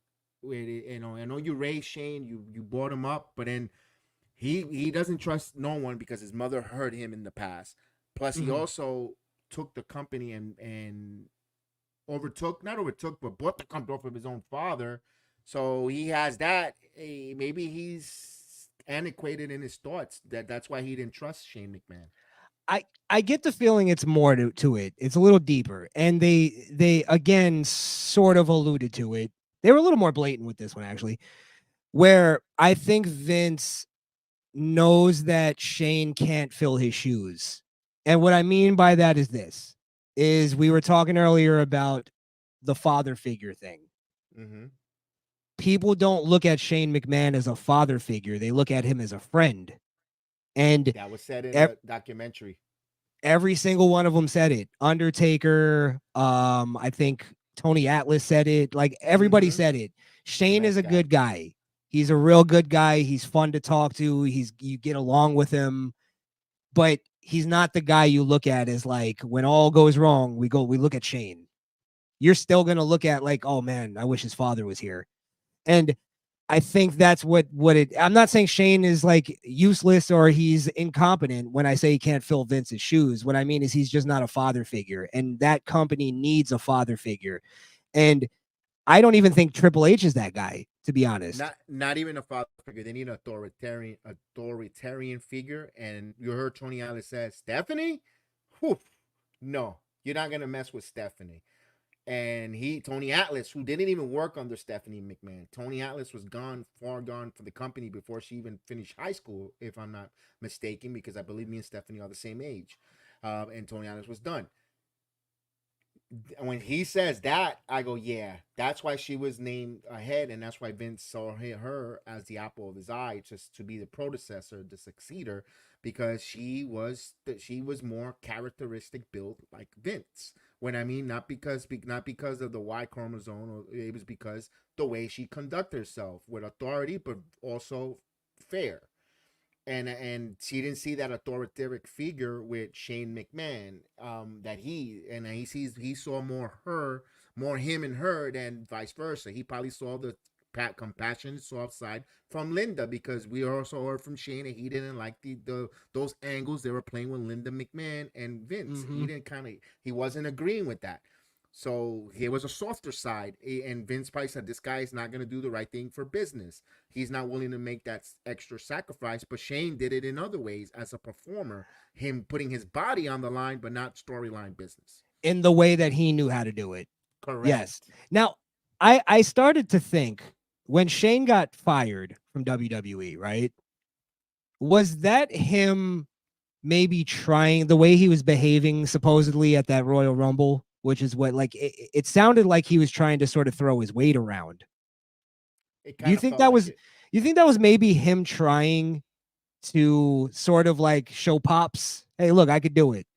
And he just didn't do it right because it's not him. He was playing a role that wasn't himself, and he had to put a stop to it. And And I'm gonna leave this to reserve. I want to wait to see what happens, because maybe Shane might think you're just listening just to Hunter, you're not listening to me, and I'm your blood. It could be that too. Could be a ego power struggle in there. It was definitely too. You're putting Stephanie in charge, not me. That also. I'm the prince. Right. I'm your first heir. I was born. I've been there. I did all the jobs in the company. I set up the ring. I refereed. I did announcement. I did, was a talent. I was ambassador. I did this in the front office. I did all this other stuff for marketing. Did all every possible hat in the WWE other than the CFO, the owner. And you let Stephanie, who didn't do it, didn't wrestle. Well, she did wrestle. I mean, didn't do the other stuff that he did up the ropes. He kind of feels slighted. I could see where I could see Shane might feel like that. Because listen, sibling rivalries, no matter what, it's real, and it could be really competitive. Yeah. Now imagine your sibling rivalry has a multi-million-dollar company in the midst. Like how much does that amp up sibling rivalry? Like, I get it. And then he went out and did his own thing to prove to his father still. I think all of that, the cable company and China and all that stuff was, look, Dad, look, I'm a businessman. I know what I'm doing. And I And think there's a key phrase, a key statement that he makes in this documentary. And listen up, all you all elite wrestling folks. He said he wants to go out and do his own company, wrestling company, if he ever was to get back in the business, or whatever to do, he wants to do it on his own, kind of prove his thing, to do it on his own. So get that crap out of your head that he's gonna go work for Tony Khan. If he, if he worked for Vince, Tony Khan will be a pushover. Why? Start your own. You want to go back to do the same thing? I mean, you think he's gonna be a masochist to go back in there and work for someone else to tell him what to do? That's just my thought. yeah. And just to add to the thing with Shane and his father, it's like, I think also why he felt slighted was like, because what I got from this documentary I learned is how much Shane actually loves wrestling and loves the WWE. He loves like it. I think he loves it with a passion, and the fact that they sold it, even, I think that broke his heart. I think he just always saw himself as the guy that's going to take it over, and it just didn't happen. It didn't happen. So, I mean, I could definitely see him getting back into the wrestling business. I think he might. Now, where do you want to end it? Because we're gonna end. Oh, We're go ahead. gonna end it now. But let me ask this last question about Shane. Do you see him, like the speculation with all it being, a worker for All Elite Wrestling, as even if it's in a vice president role? Do you see him? To be fair, I could see it. I could see him by, like, at least playing with the idea. That's an option to him. So that's where I would disagree with you a little bit. Okay, is that I could see him having that as an option, because again, Vince and Shane are businessmen. They're going to look at what's the best idea to go with. And yeah, it's always a fun idea to go like, I'm going to start my own company and we're going to start from the ground up and blah, blah, blah. But it's always a smarter business move to like look at AEW and go, all right, maybe that's viable. Maybe we could still rebrand that and make it something. They already have a fan base, whether it be small or big. We can go from there. So yeah, I think it could be a possibility. I know they actually met up with Tony Khan, right? Shane did. There was another picture met up with the Bucks in a few days ago, and there's a lot of rumors or that he might show up, but I don't see Khan selling a portion of the company. But we didn't also think Vince McMahon was going to bring in a Nick Khan into his business, and look what Nick Khan is right now. You also got to look at Tony Khan's father, because he's the one that's really bankrolling everything. Yeah. So he might step in and go like, listen, Tony, you'll still have your control over the company, but this is the best move to go. You're losing me money. This is becoming a hemorrhage on my bank account. Fair point. And they bring in a McMahon to help out. I could see that there. You know what? Fair point. I didn't think about it that way. I appreciate that one there. I thought that he would be, Shane McMahon would try to get involved, would be with a Scott D'Amore with Maple Leaf Pro. Where Maple Leaf Pro is trying to start up. They need the capital, the finance.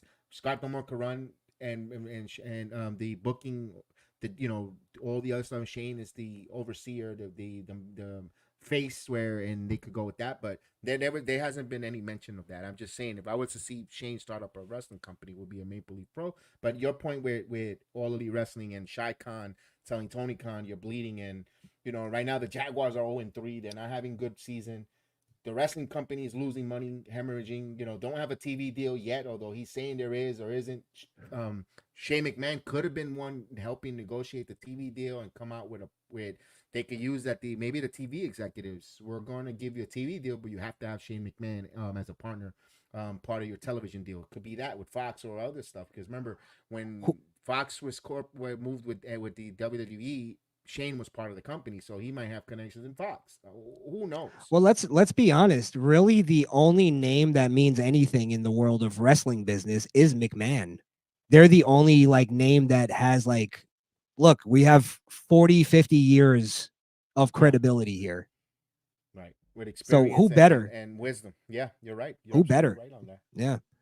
So, I mean, it would make things very interesting if Vince and Shane McMahon bought AEW. You think That Vince would will be go, the only. you think Vince will go with Shane together?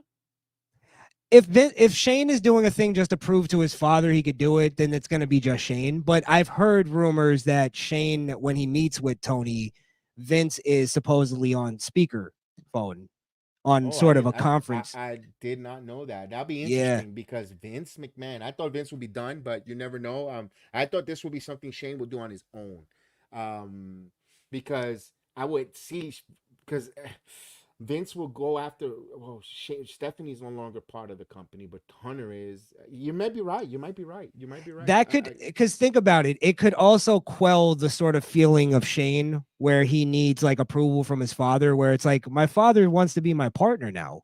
Like that, that's all he true. needs. That's That's all the true. respect he needs. Yeah. And So I get to work with my dad. Yeah, I get equals. to work with my dad. We're on good terms now. Let's run a wrestling company. Why not?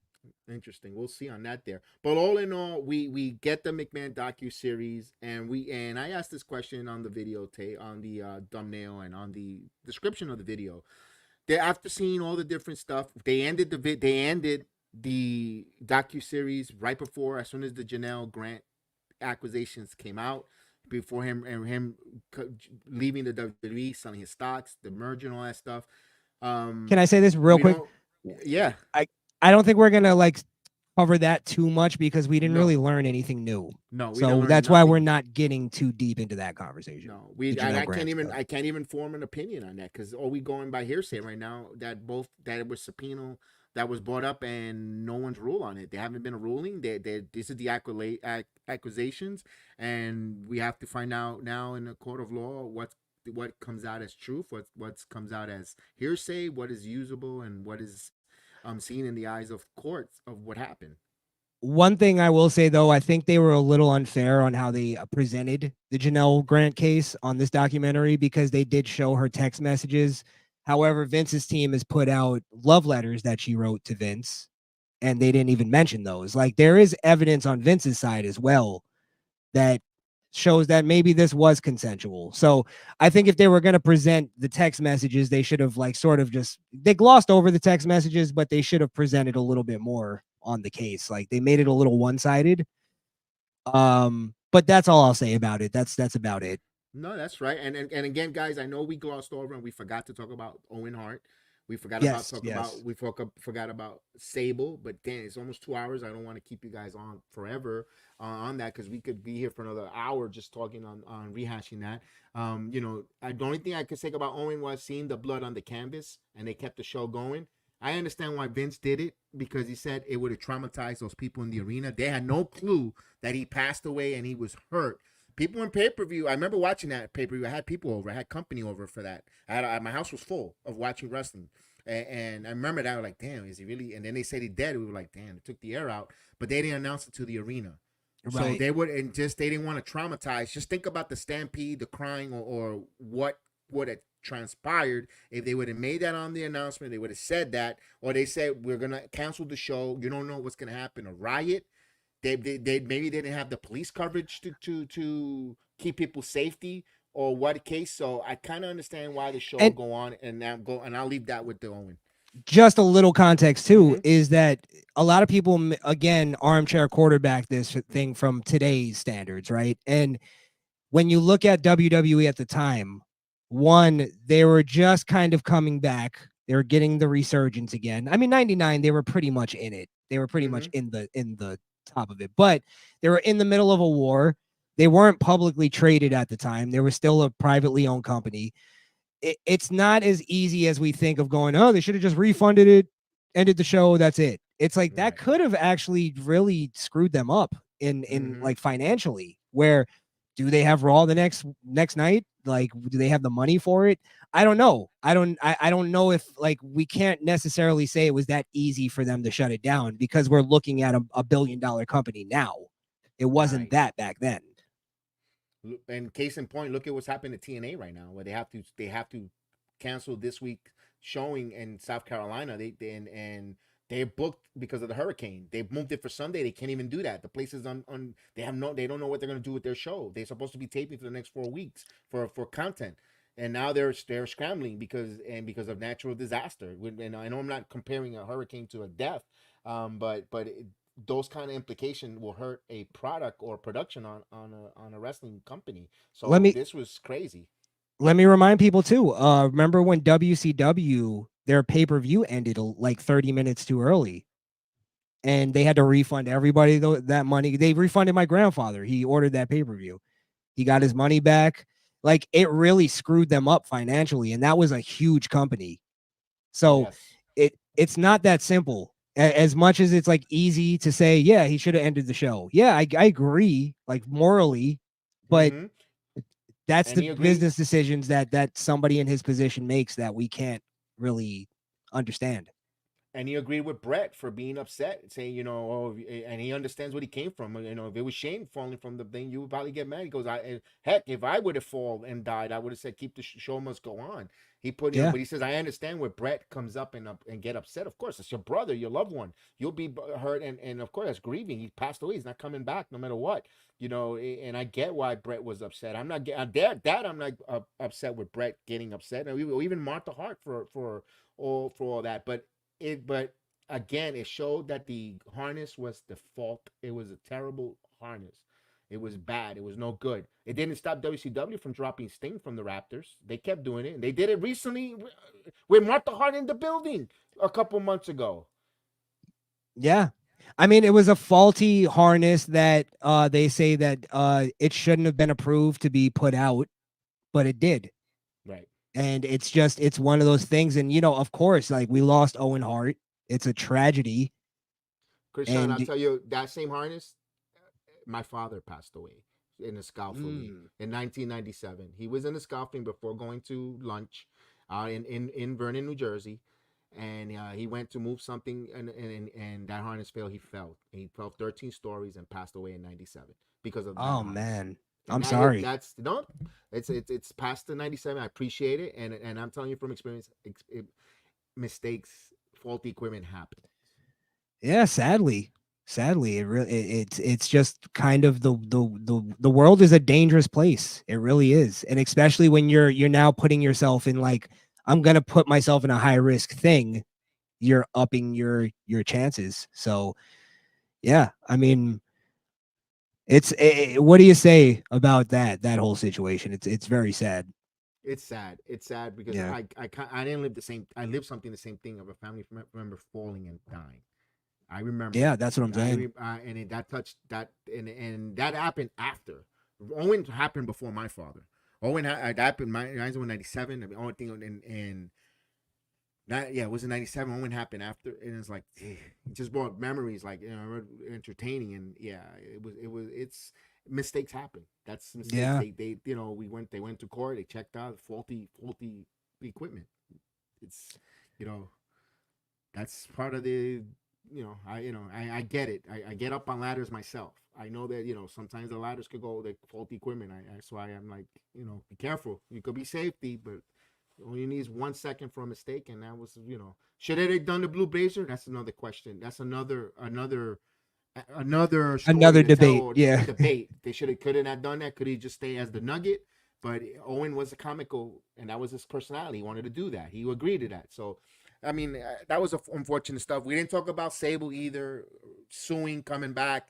It's ironic that she sued for harassment, and then her husband, she marries Brock Lesnar, who's now part of the lawsuit being shared with Janelle Grant. It's kind of ironic and weird. I kind Oh of wanted to boy. hear. I kind of wanted to hear from Mark Mero. They should have interviewed Mark Mero, and to find out and to hear his side. That's all I wish Netflix would have done. That would have been a great addition. I think you're right, because it would have added a piece of funny enough, I was like subconsciously thinking that, like, what is his side of this? Because I've heard him do interviews, and he was like, he was getting ready to like go and beat up the dude that's banging his wife, and he's like all pissed off, and then he finds out it's Brock Lesnar, and then he's like, okay, well, what am I gonna do? Why? It's like it That's what I humbled him wanted. really quick. That's what I wanted to know from Mark Monroe. Were you afraid of him? Why? And by the way, he lives 15 miles away from my home in Florida. He lives in Altamont Springs. He's like an inspirational speaker now, right? Yeah.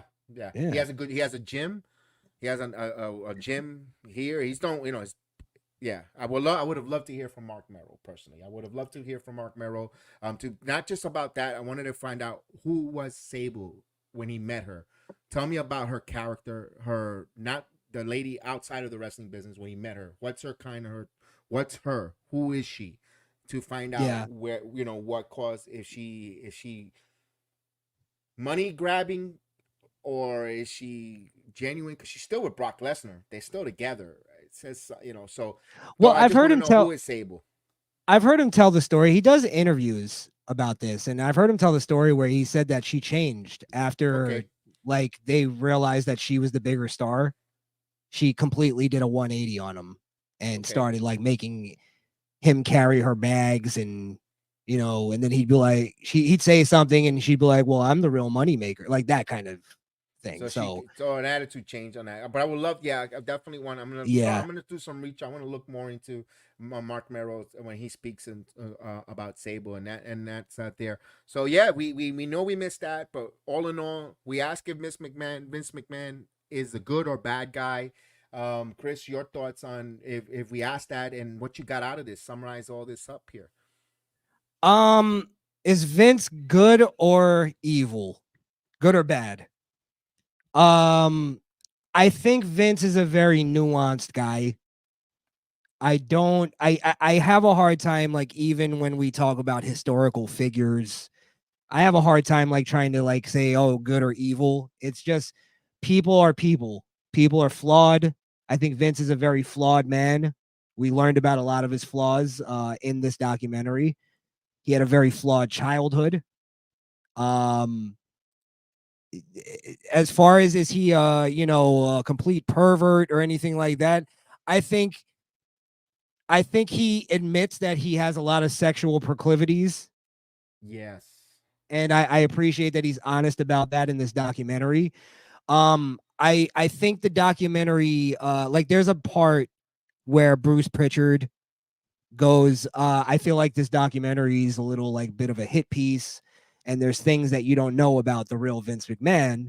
Right. And he explains how Vince McMahon basically like helped his wife survive cancer by getting her all the best research and the best medical attention that she could get and treatment. And I guess it extended her life for like another 20 years past what they said she was going to live. So, I mean, I think there's a lot more stories that we don't know about. And again, Vince, I wish he was a little more open. I wish there was more Vince in this documentary. There was a little too much for me of WWE lore and not enough Vince, I think, Okay. for it to be called a Mr. McMahon documentary. And again, he was maybe it was him being too reserved. I think you played that clip at the beginning. Maybe that's his fault. But yeah, that's kind of where I'll stay on it. Is he good or evil? I don't think this. I'll put it this way. I don't think this documentary made a good argument proving all of the evil things they've been saying about him. Is he good?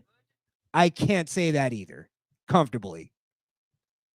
So I know that's maybe not a hard line stance, No, but it's that's again. I've said it's safe space. That's your opinion. I respect that. And everyone should as well. Everyone's gonna have their own opinion. Let's respect everyone's opinion. We need that in this world. To even if you agree to disagree, at least respect it. And you don't have to go that same avenue. There's plenty of other avenues you could go to. But if someone has that opinion, let's all have the respect to listen and make our own opinion, our own thoughts, and choose and, if we want to cross that path. and just to add and wait for more evidence to come out. That's all I'm Yes, waiting for as far as Vince. yes. I'm not going to demonize a guy that like made my childhood without evidence. Give me some evidence. Let's have some due process. Let's let the system play out. If he's found guilty, then fine. Let's criticize him all day on that. So that's where I stand. BX, what do you think? What's your final I summary? want to play one more last thing here. It's about closing, and this lady was on the documentary. Really sums up something that, and I'll give you my thoughts in a second. But I want to put her on real quick. Now, now with closing is we all tend to live vicarious through that. Wrestling is a roller coaster that takes us away from real life into an escape into that world. Mr. McMahon character, we see that unfold on us each and every week. That heal, where we're blurring the lines if it's reality or fake, or the stories that we've seen here tonight, or this with docu series, makes me ask if McMahon is a good or bad guy. To me, it shows me he's human. He's just like every one of us, a human being with flaws, with mistakes. Everyone has made a mistake, or even big time mistakes, where it could ridicule or affect many people's lives with any walk of life. From even being a plumber, electrician, or a politician, or anyone, a bus driver. The only difference is he's in a public spotlight where there's money behind, where there's higher standards, and where he could be held accountable financially than just a regular carpenter or anyone 9 to 5 guy. McMahon showed me he's human with this piece. It shows me that he has ups and downs. He has the same thing as us. He has family problems, family issues. He has childhood trauma, like each and every one of us, some way, somehow. It's not the same exact ones. Not all of us have the same. That's what makes us individuals. That's what makes us us, because we have our own experience. And McMahon has his own experience where he lashes out maybe in the real world, but he has a place also to express his trauma through the art of wrestling. And he's just human at the end of the day. And there's always action. There's always consequences to our action. So let's wait to find out the consequences of his actions before we point and judge, because we wouldn't want people to point and judge at us until all the truth comes out and we get judged by our actions and pay our consequences for every action we take. Yeah, yeah, well said, man. Well said. The biggest question left out of this, and I'm not saying we're going to answer this, but who is Vince McMahon? I think I still have more questions than answers. I still, to a degree, don't know the difference between Mr. McMahon and Vince McMahon. And maybe that's how Vince wants it to be. Maybe there is no difference. So I don't know. Vince is an interesting man. That's one thing you can't take away. He's interesting and intriguing and mysterious. Enigma. And yes, thank you. BX. It was a pleasure. It absolutely was.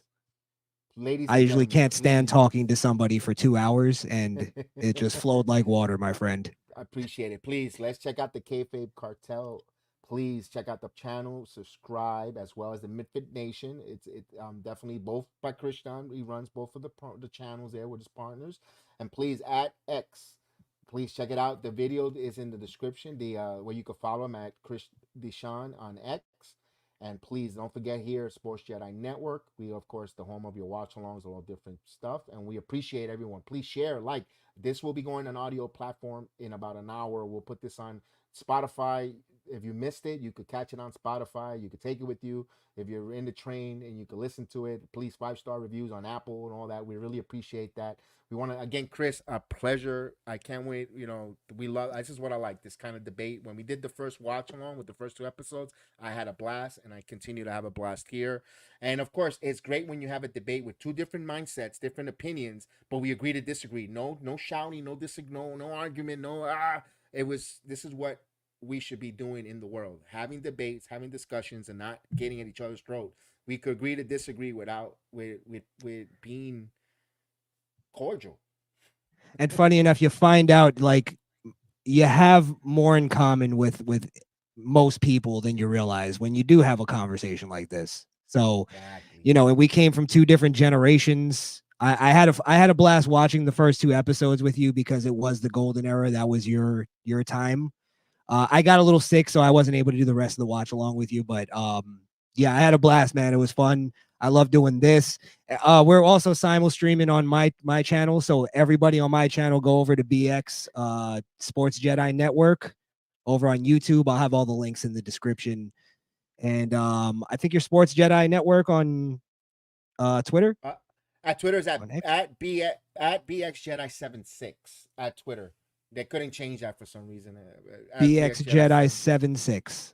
At Twitter, please hit. We definitely will Nice. love that. And listen, when we do the watch alongs, anyone that wants to come on as a panelist to talk wrestling, you see Crishaun comes on Mondays at time. We see D Walk from the PUWF and NXT time with D Walk. We seen Alex Coquito. Shout out to you. We got all our partners, all our wrestling community. Of course, we Kayfabe Cartel, Marie Shadows, The Running with Big Mike 27. Let me talk to you, my man Jay Movie Mania. So we are a big wrestling community that comes together, and we're continuing. Let's grow this bad boy. You know, we don't have to be at arms because we like watch wrestling different. Of course, let me shout out my girls. Of course, my friends. Are you watching this? Miss Jazz Marie as the and Miss Canary. Miss Canary, salute to you. Candy Canary, salute. So those also the ladies from the wrestling group, and of course our Heal the Ring group members from Miss Gemma, Terrence, Chef Dan. So enough.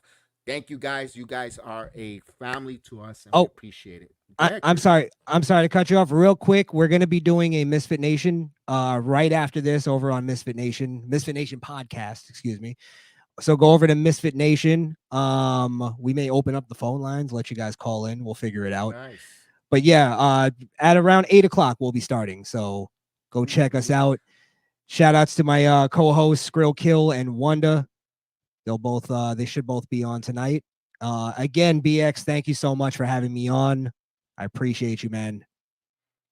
All the love. And I May guess the sports we're be out. with you, and we out. Ignite.